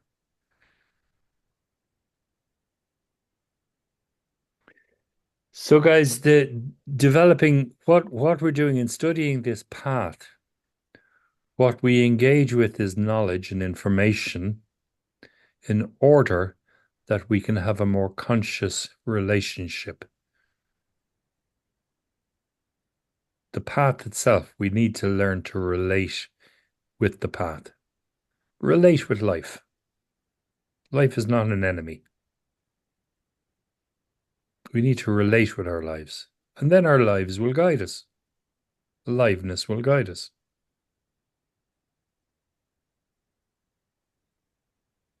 See, but my ego gets in the way. My ego says, no, no, no, I want more yellow. I want more red. I want more blue. I want more money. I want more power.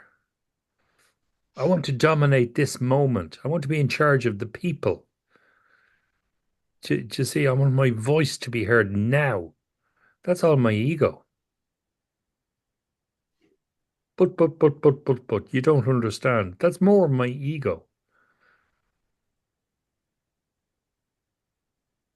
There's another factor in this is when people join up to a program like this. This is not the program you've signed up to. It's not like car mechanics. You're not learning about how to take cars apart and put them back together again. Hopefully, at the end of this program, you'll be able to take a person apart and put them back together again. It's a bit more complicated. Okay, so you begin from a place of not seeing. Do you see? You begin from a place of not seeing. And the seeing begins through knowledge, which then works on the mind, and the mind begins to ripen. You have ingredients, you mix them up, flour and eggs and milk. You mix up knowledge of certain quantities in a bowl, and you put it into the oven, and it cooks. The cooking process is different than mixing the ingredients. Mixing the ingredients is just mixing them in a bowl, like mixing different types of knowledge. But the cooking, the ripening of the mind, where the mind begins to mature, that's an alchemical process. So each one of you, you are going to change over these 4 years, 3 years, 4 years. No doubt about it. I'm not talking about knowledge. I'm talking about growing up. Without a shadow of a doubt, each one of you, if you last that long, will change. It's happening already. Good. Yeah. Excellent. I'm glad to hear it. Cheers. And that process will continue on because once you begin your process, what do I mean by that? Once ordinary consciousness begins to move, it's like stagnant water beginning to move. There's a certain period of time where that dead water is just going down the river and nothing lives in it. It's stagnant. And then you got water behind it, which is more fresh and alive. So life comes into us. As our process kicks off, life comes into us. That aliveness coming into us shines through all the cracks and crevices, and it shows us our process. We begin to see ourselves. We're the person on the stage, and we're the person observing us on the stage. We begin to see ourselves. And that's the process moving. Now, in the beginning, the process is stagnant. Could take one person a month to kick off, could take another person 6 months to kick off. Might take somebody else a year. You see, there's no accounting for how long it takes. But once the process kicks off, things start to change. What is your point of view regarding the concept of the dark night of the soul? Is it something that you teach about, or do you have other words for it, or other Yeah. concepts? Yeah, I have other words for it called death by a thousand cuts. All right. To see, it can land on you in one blow, Mhm. or it'll be death by a thousand cuts. Mhm. And it's something that happens and you have no control over it. You think you would be able to avoid these things as an adult. You think you'd be able to steer your life and handle your life. And it's like a sequence of events that come on you and you end up in the shit. And it's like, how in God's name did I get here? And how am I going to get out? And you just put your head down and work and work and work and dig and dig and dig until you get out. And it could take you a year, it could take you 6 months, but you will come out a different person than you went in. No doubt about it. So there's ego death, and then there's the dark night of the soul, which is a bigger ego death. We're constantly experiencing ego deaths every day, you know. But the dark night of the soul is its own process. And I thank God that I've had mine, gone through it a few times, forwards, backwards, sideways, head first, arse first. Yeah, every way. Mhm. And it's what can I say? Transformational. Yeah, I Life is find. transformational. Yeah, exactly. Yeah, it's very painful, but I believe that through the pain and the sorrow, you you will grow. Yeah, absolutely. Yeah, unless you find yourself just uh, becoming nothing, I guess. But it has a purpose, which is Life growth. itself, if you're living, you're in a process of growing and evolving. If you're living, but Mhm. we could be living and not alive. We Yeah, can be alive and not living. Do you know, ordinary consciousness, the people, the great unwashed, the people who are just out there, they are living, but they're not living. They're asleep. They might as well be dead. They're fast asleep. They're under a spell. Do you see? They're entranced. Now, it could be good mother, it could be negative mother, has them under that spell. Do you see? But they're not awake. no, And usually, what's going to wake them up? Well, when they fall out of bed, that'll wake them up. When comfort is taken from them, Jung says we all need to bang our head against something. How else are you going to become conscious if you don't bang your head against something? So it could be the ending of a relationship, could be the death of a loved one. It could be losing your car, your house, your money, could be anything, business, could be anything. It could be just the pain of living. My life is a crock of shit. It didn't happen the way I thought it was going to happen. Could be that. But you see, that brings consciousness,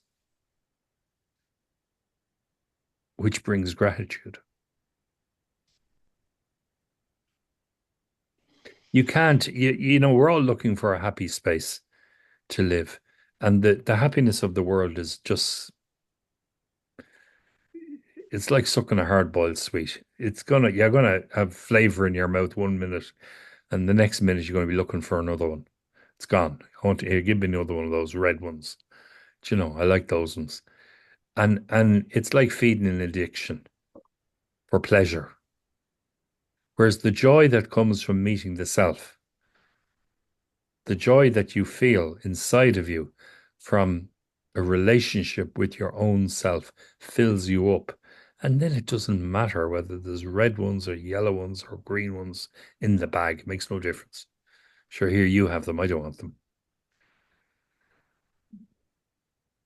So life changes. Guys, any questions on any of this stuff?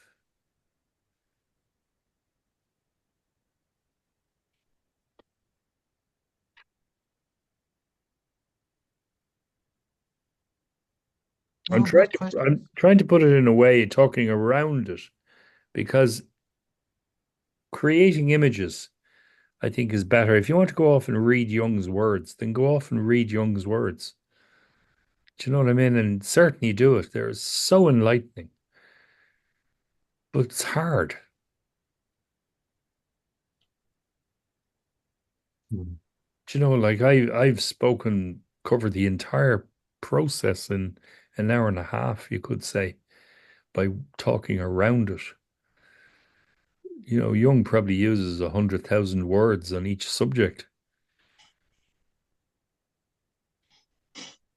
But mother introduces us to father, father introduces us to self, and then as self, I find the bigger self. The bigger self finds me.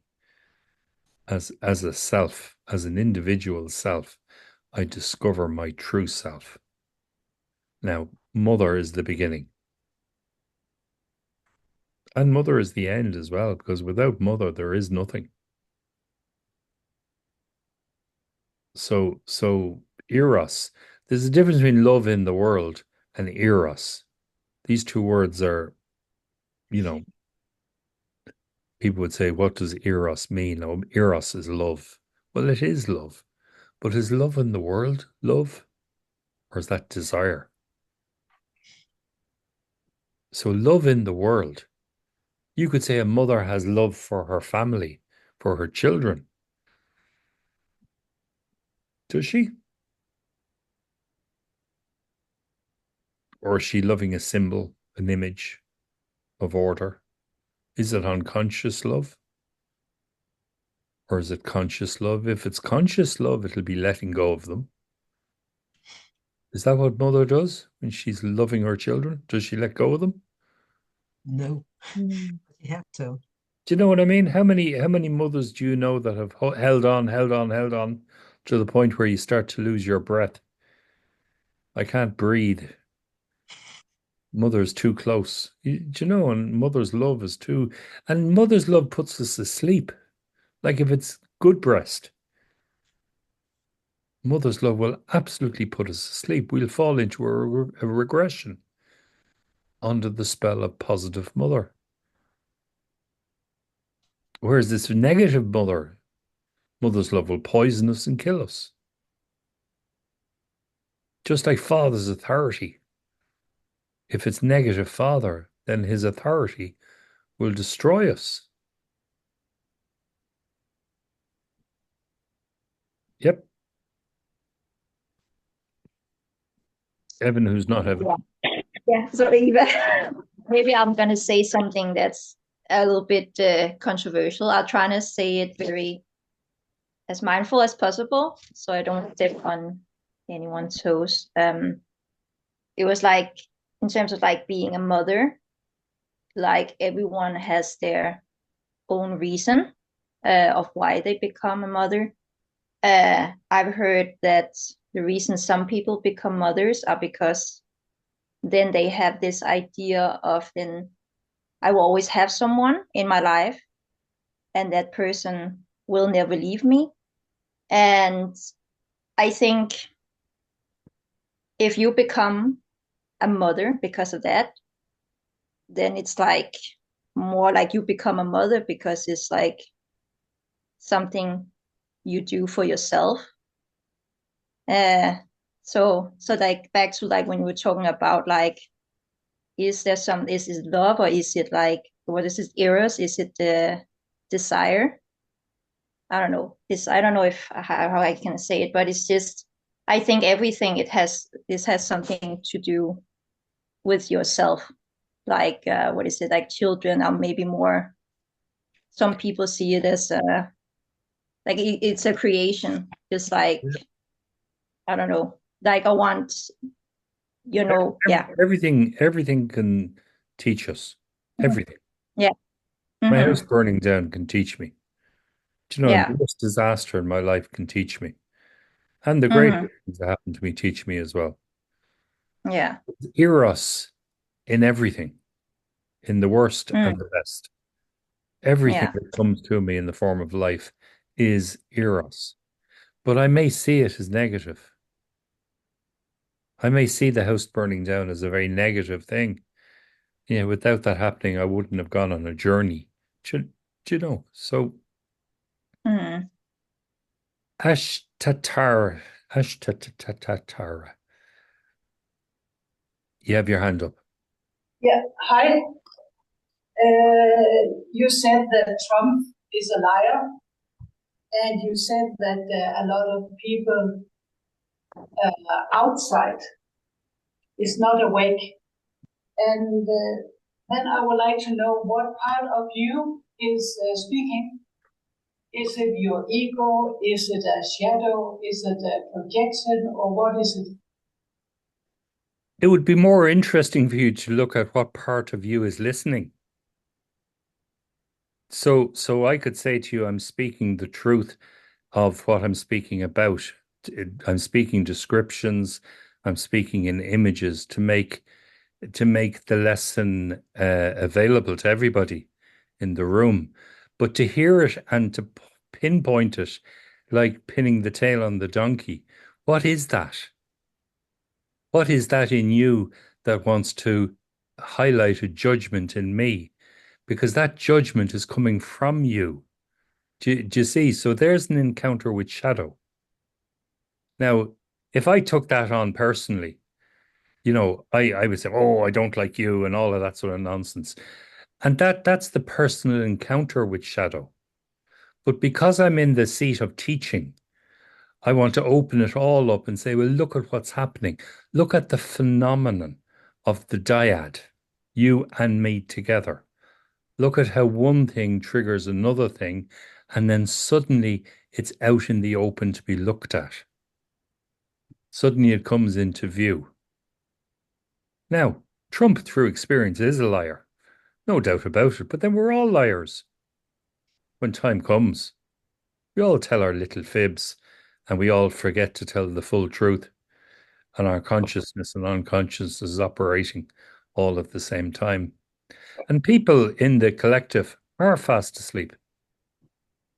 They're in the arms of the Dark Mother, awaiting their time. Just like me for a long number of years of my life was fast asleep, awaiting my time.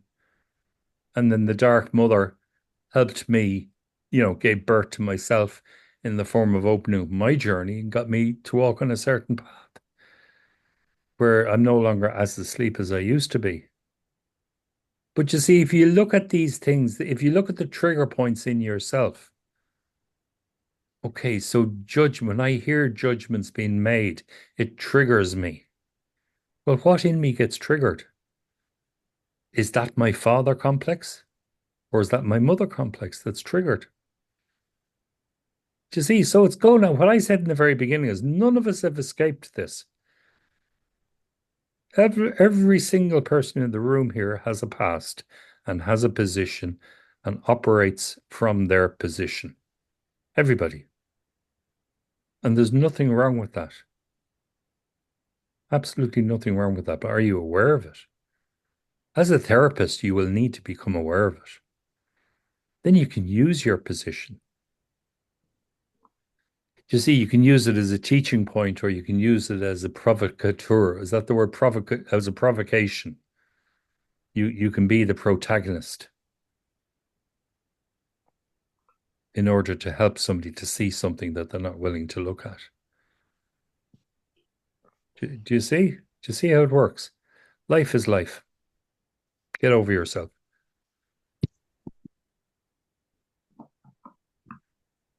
That's it, though. What are you getting over? When I say get over yourself, what is it in you that you have to get over? Oh, my hurt. What's that? Your story? Is that what you use to manipulate others with? Your story? Oh, you offended me. Is that your story? Just see how it works, for heaven's sake. We create this smokescreen around us and we identify through it.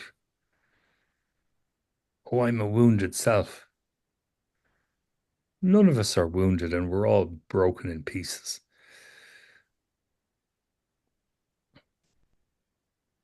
So guys, any other questions? Do you have any comments about how I responded to that?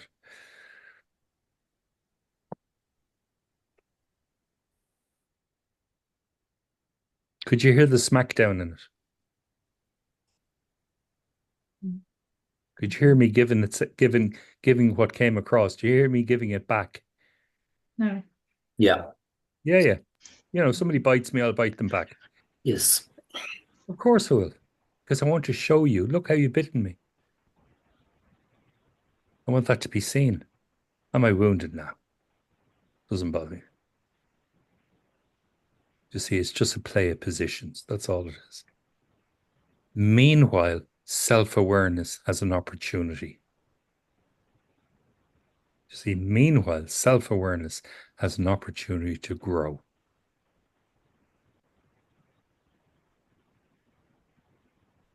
Guys, do you understand how self-awareness, the third position, in a dyad between two people, there's me and there's you.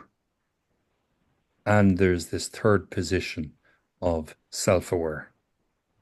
Now, through the interaction between you and me, there's an opportunity for us, or one of us, or both of us, to become self-aware. So we immediately transcend our story, whatever that story might be. Could be a loving story, or it could be an antagonistic story.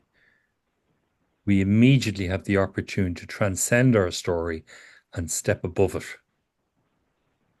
and to see it. Gosh, look, there was the shadow play.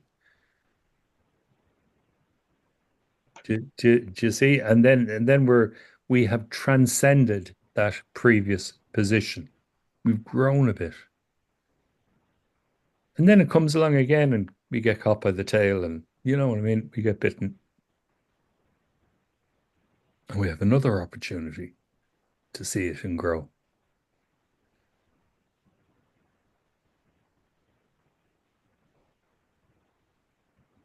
So guys, you need to look at your want to be right. This is one of our positions that we use. I want to survive. First basic need. I want to survive. I want to be right. I want to have power over. I want to be in a position of power. It's a very, very basic need. I don't want to be without power. And yet to be in a relationship with life, you have to let go of power.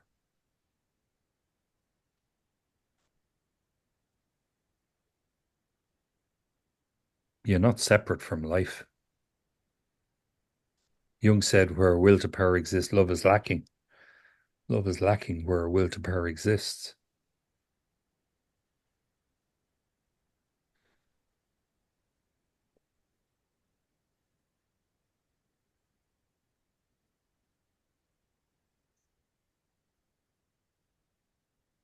So guys, anything else? Come on, jump in.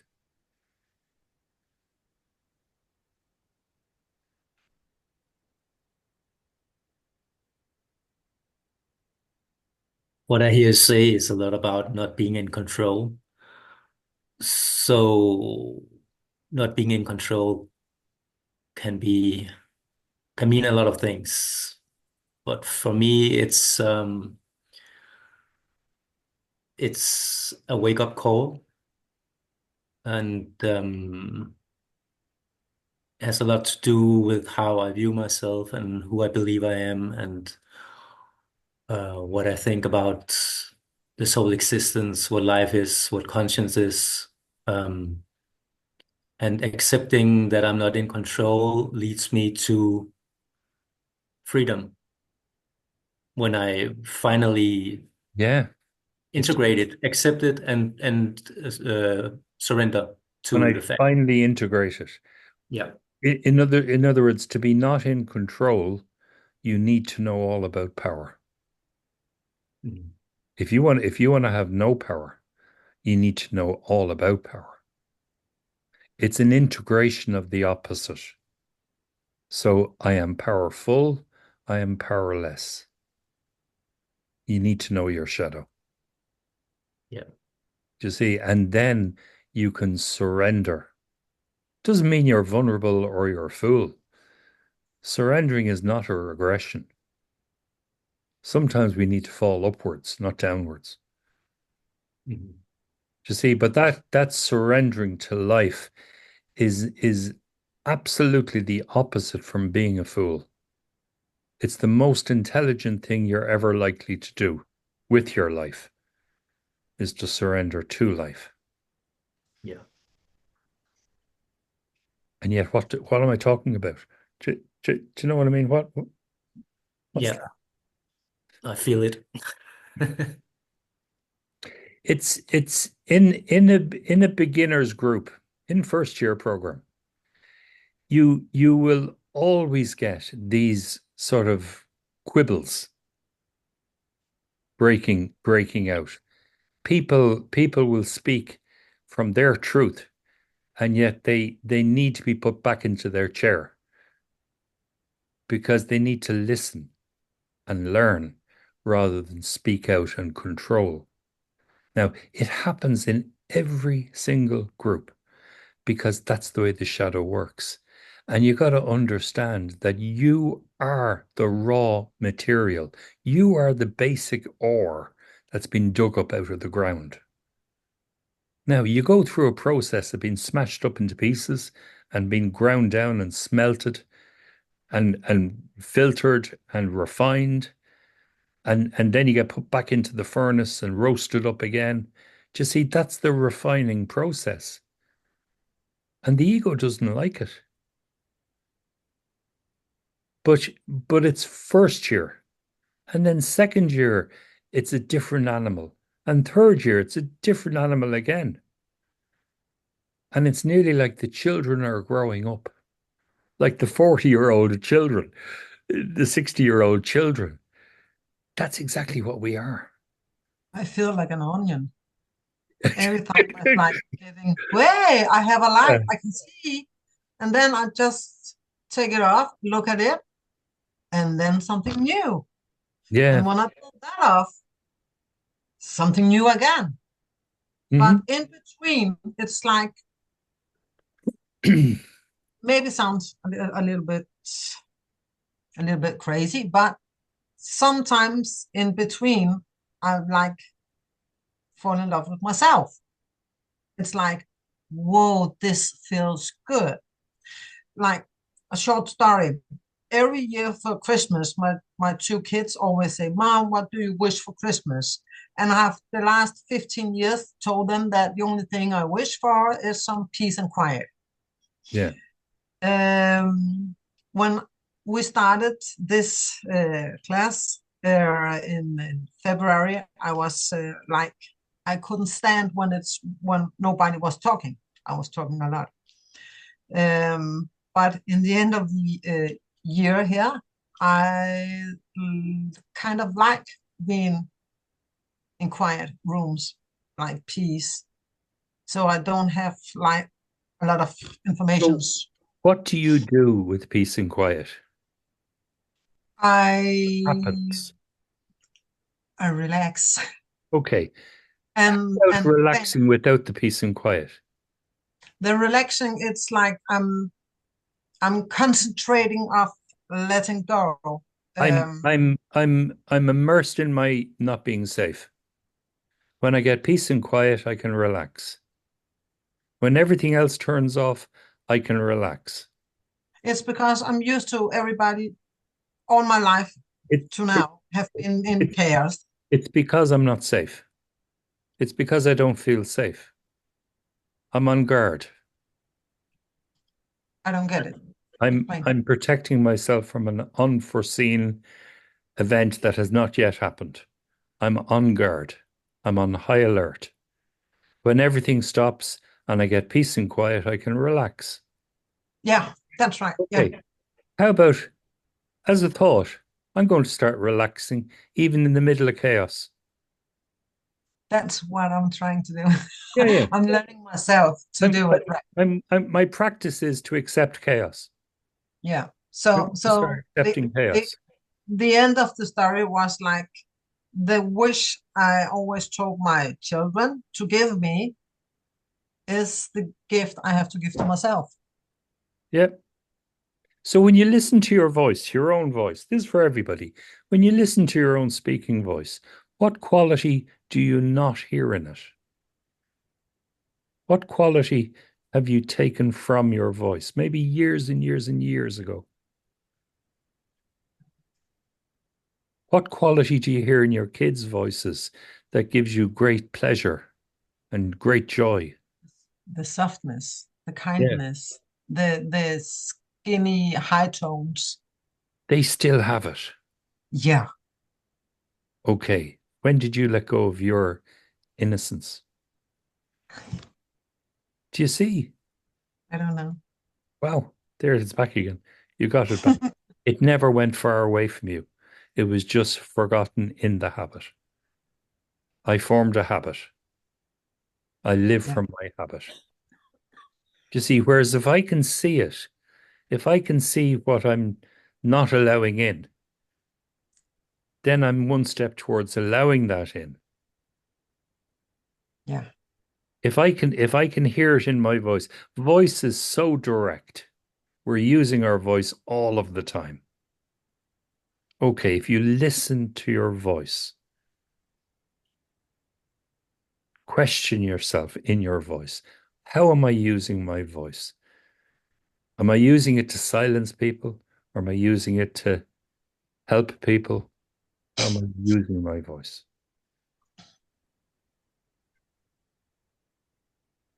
Do you see? And it's a very immediate way in. You could also say, listen to your breath. Pay attention to your breath. It's more subtle, not as obvious as voice. Or I could say, notice how you move. Bring attention to your posture, how you stand up and how you sit down. Do you stand up consciously and do you sit down consciously? Or is it all done unconsciously? Pay attention to your balance as you walk. Pay attention to your balance. Some people do this journey through dancing. Do you know what I mean? Some people do it through singing. It's amazing. You just different ways of moving inwards. Some people do it in a cognitive way. Some people do it in a more sensate way.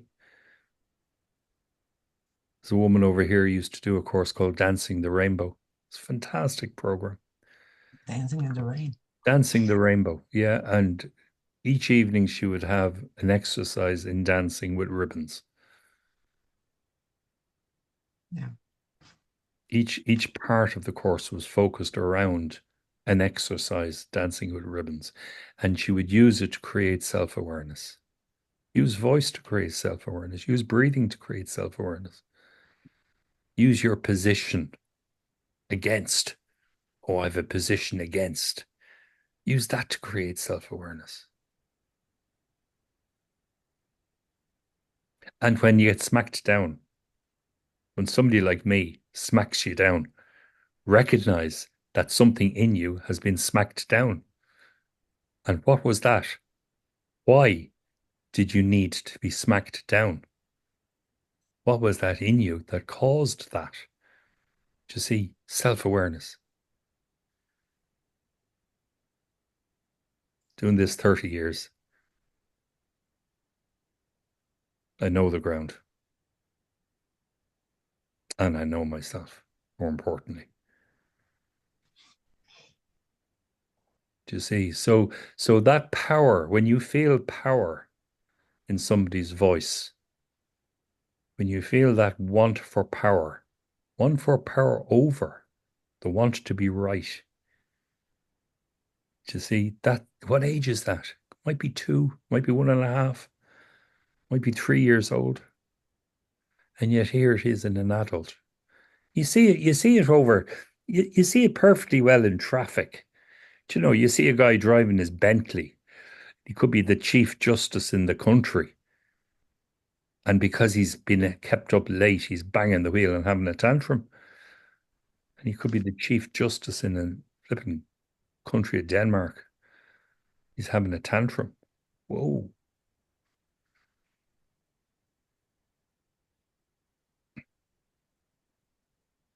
The voice is a very immediate way to control. So when you have a powerful deep voice, a lot of people, they just regress and succumb to the person speaking.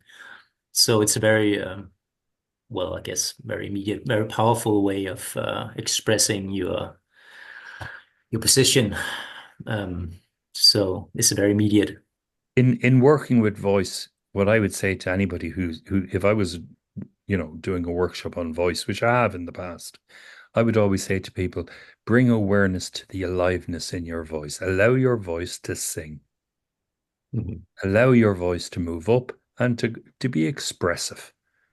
Speak with your voice, communicate with your voice. Do you see? And allow your voice to flow across the room. Don't throw it at someone. Allow it to touch them. To see, in Gestalt, the whole thing is about contact and aliveness. Not the whole thing. 2 big parts of it, contact and aliveness. If we make good contact, we will get the aliveness of that contact. If you eat your food well, you'll be satisfied. So if you focus on making good contact, you're not conquering. Do you see, if you're setting out to conquer, Eve. So funny because when I was younger, nobody understand what I'm saying because I was speaking too fast. Always, my voice was. I was kind of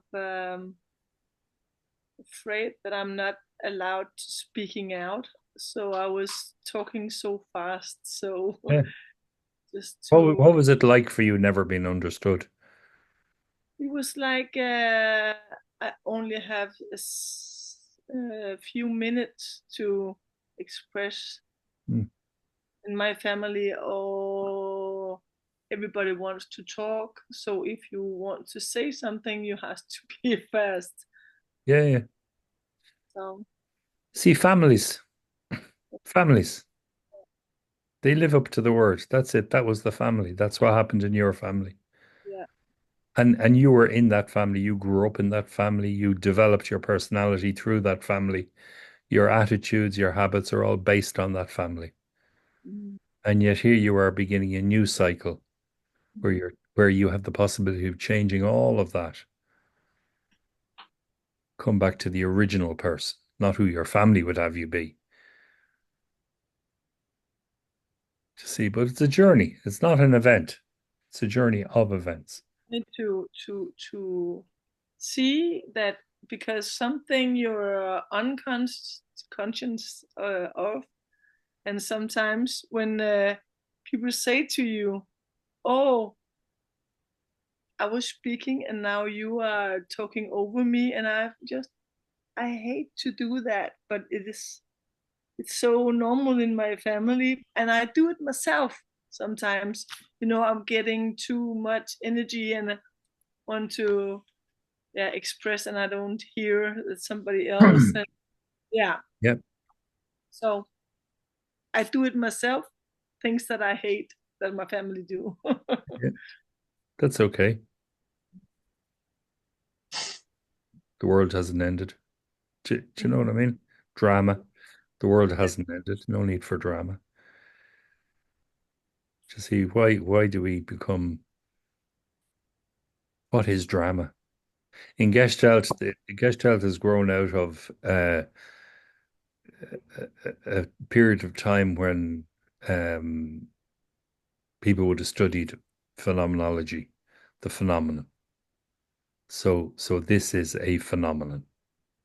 It's all it is. What is it? Seeking to understand the phenomenon. I am a phenomenon. What am I? To see, well, at one end, I'm aliveness. And at the other end, I seem to be full of patterns. Some of them conscious, more of them unconscious. You see, so this mixing bowl of myself. See that philosophical mind. Jung says we develop a philosophical mind.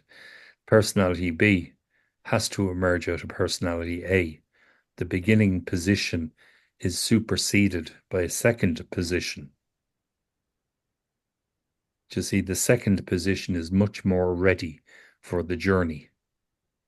Like if you're climbing Mount Everest, first thing you do is you climb to base camp. The climb begins at base camp.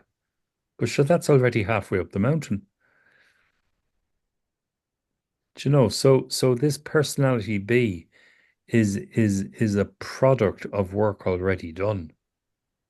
Life has been working on each one of you to get you here. Do you see?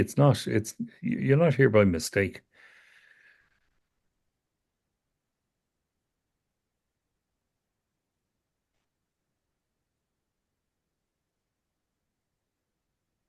And there's qualities in people that they have no idea of until they get to the end of the process.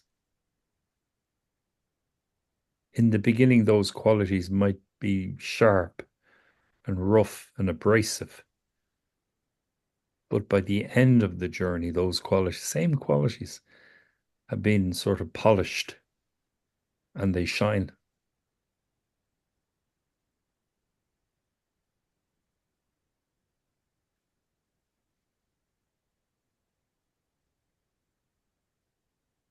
I could say to you, okay, what is the positive side to enmeshment? If somebody grows up completely lost within other people, what's the positive that comes out of that?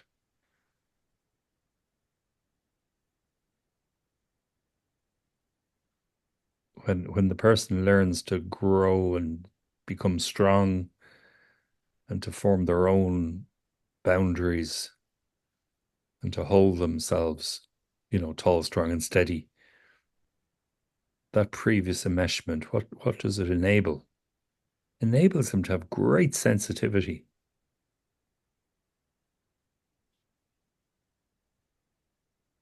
So, guys, you can't judge the book by the cover in terms of yourself. You gotta look a little bit further down the road. Anyway, anyone else? Anything else?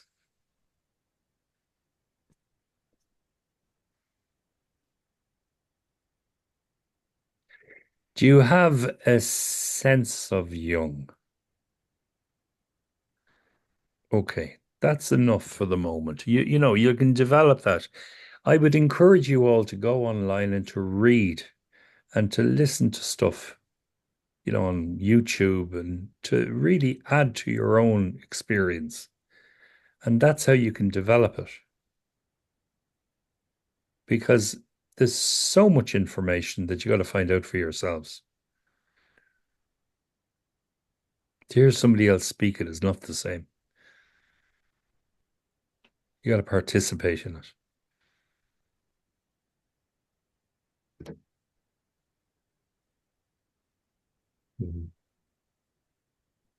So when I was going through the process, when I started this journey myself, I think it was about 27 or so, I went along to a series of lectures, public lectures. They were given every, I think it was a Monday evening in a hotel in Dublin on Jung's work. And there was a big mix of people would come in and they'd have visiting lectures each week of different, like, could be a Jesuit priest in one week and there could be a witch, a Wiccan giving a talk the next week, and there was a doctor, a psychiatrist another week, and there's somebody as an undertaker in the following week. There's all different diverse speakers, and they all give they're all sort of common ground in them all was Jung.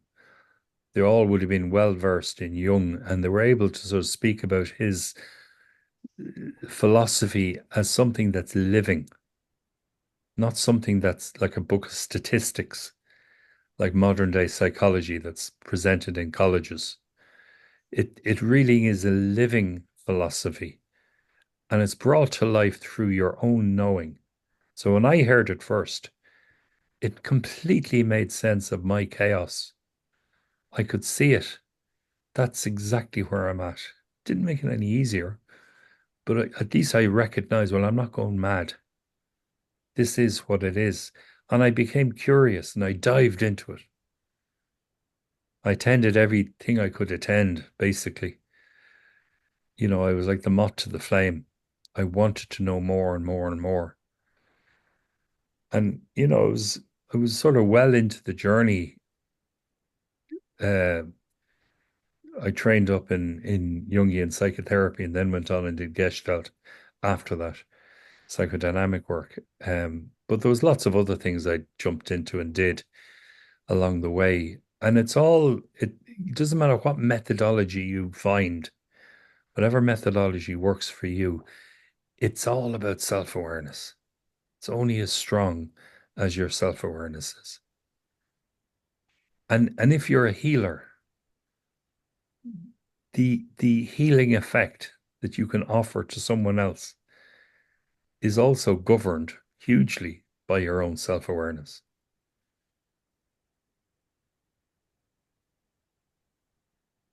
Some people are very good at taking away pain, whereas other people are very good at removing illness. Not just removing pain. They can go a lot deeper. Yvette. Yeah. So when you said like, what is it? That Jung is kind of like, what is it? It's a, it's a, living philosophy. Mm-hmm. Uh, I think, I don't know if I understand, but okay, so we don't understand, like we have to experience what Jung is talking about on ourselves before we can really, like, I mean, okay, so I have an example. Um, like, I had this friend who lost, well, a lot of people. We all gonna lose someone, and I have never tried losing anyone.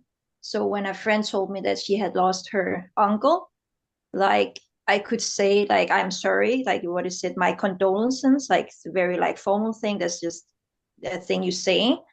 And then after, a few years ago, when I lost my own brother, I I understood, like, what she went through. Like, Yeah. it was easier for me. Like, I wish that I could have, like, I knew what, like, I don't know, like, it's like that thing that, you know you can, yeah, there's like all these theories about, like, what is it, you don't appreciate what you have before you lose it. I think it's, I don't know, it's or yeah. So if you were to just Yeah.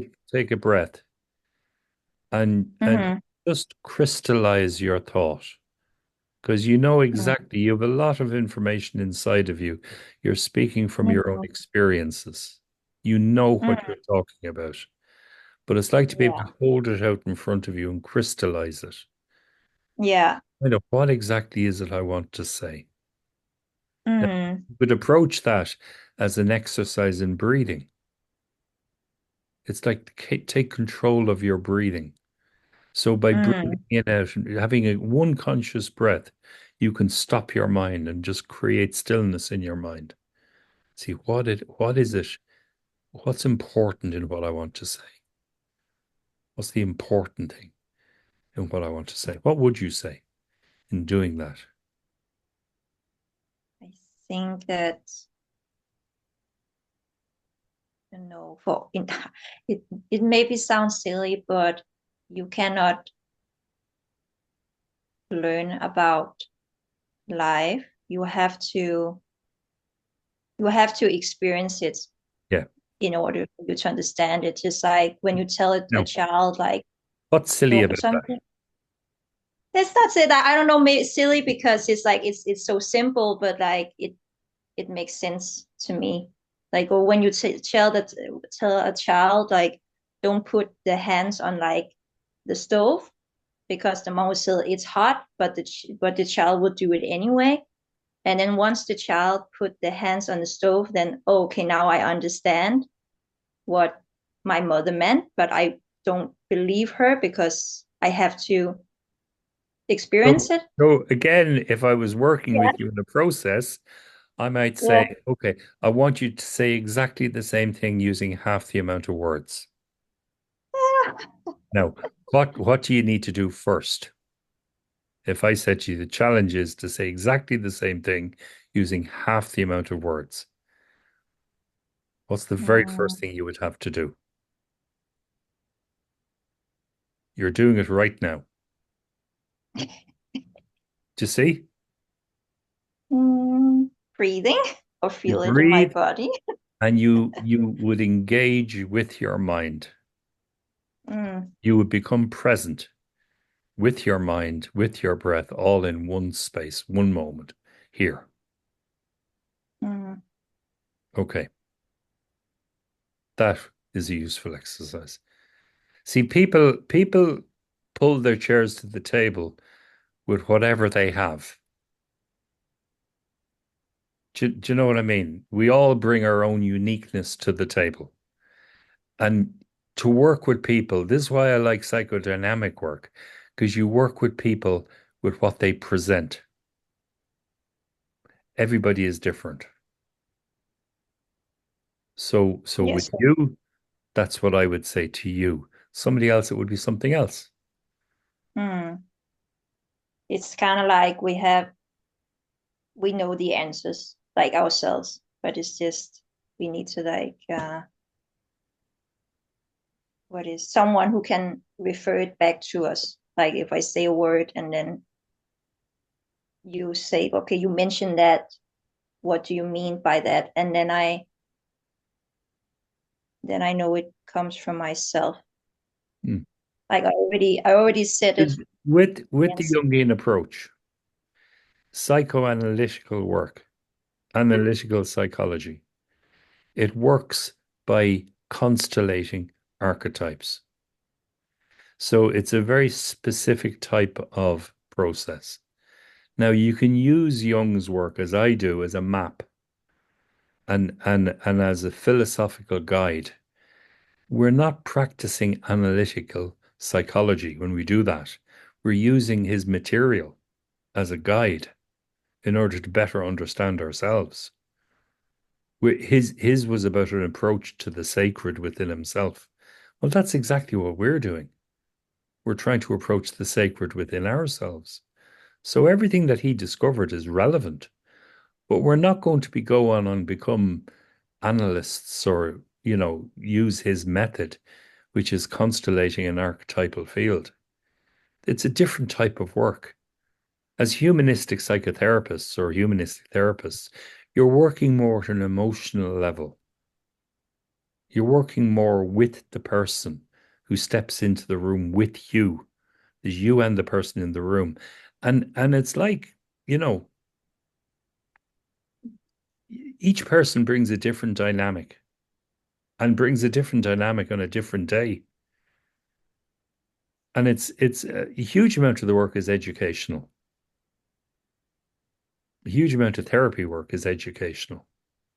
In the old methodologies where you'd be sitting down and saying, well, this happened when I was 2, and then that happened when I was 2.5, and then 3 years old, this is what happened. It's like telling your story. It's a confessional in a way, and that's part of it.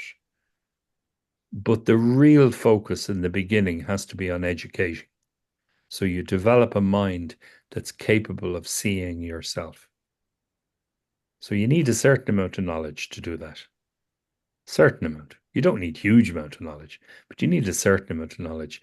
And you also need courage. Do you know? And I mean that seriously. You need courage to be able to face in and see your own shadow.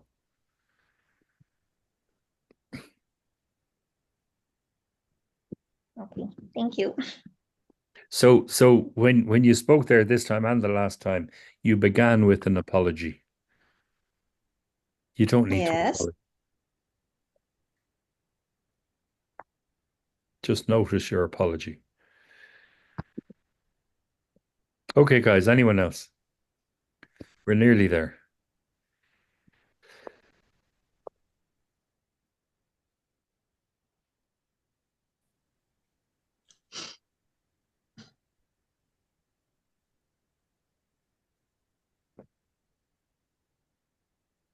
Anything else about anything?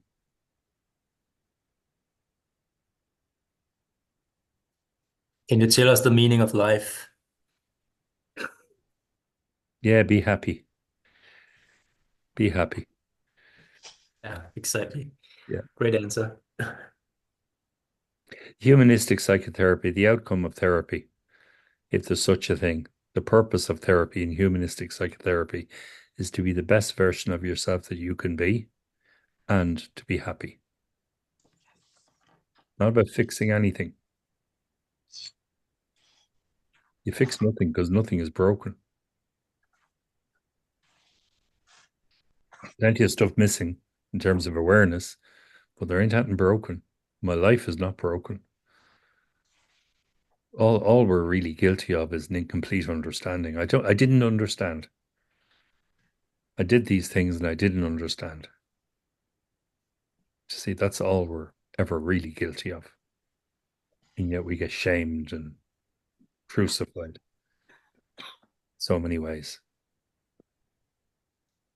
Yeah, so be happy.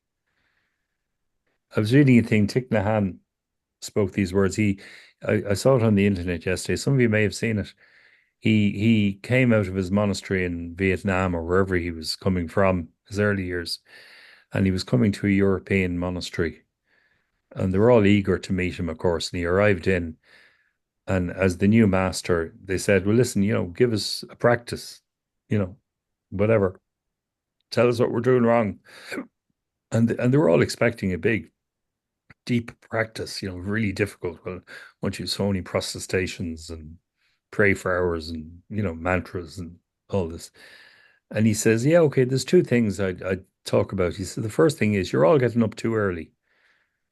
Have another hour in bed. And the second thing is when you do get up, focus on breathing and smiling. He says your practice is too grim. Focus on breathing and smiling. Be joyful. Don't focus on searching, focus on finding.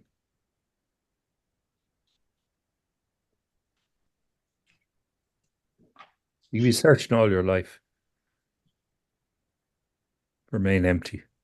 If you start finding, you won't be empty for long.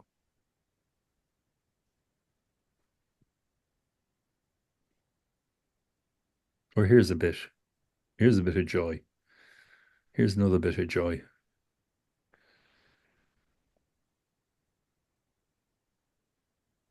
It's not an external relationship we're looking for, it's an internal relationship. So all of this work you're doing, you're bringing the unconscious to life through your painting and artwork. It's incredible work. And yet when you ask yourself, why am I doing this? Why am I doing this? Why are you doing it? I want to be happy.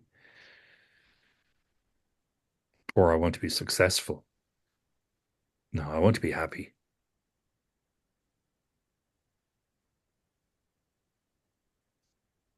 Happiness brings success. Do you know what I mean? Success doesn't bring happiness.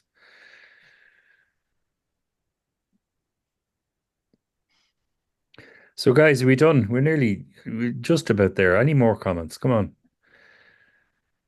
Do you feel you're walking away with anything more? Have you taken something off the wall to bring with you? Yes. Good. Okay, that's great. Yeah, a lot of good information. Yeah. I'll be watching this video again. But yeah, I felt like a lot of it was directly meant for me. So I'm very thankful. That's great. Yeah, I'm glad that you feel that way. Yeah. It was actually meant for everyone, but we won't spoil it for you. We'll let you have it all. Okay, guys. Well, listen, we're done then. I look forward to seeing you again. Okay, I don't know when that'll be, but hopefully not too long. And sure we'll be a different time, different place, different subject. So take care. You too. Yeah, Okay. you too, Thank you. Stuart. All the best. So much. Nice evening. Yeah, Thank same to you. Okay. Bye for Bis i now. morgen, Baghulla. Yeah. Yes, it was. He said, See you in the morning. Okay. Bye. Bye. Bye.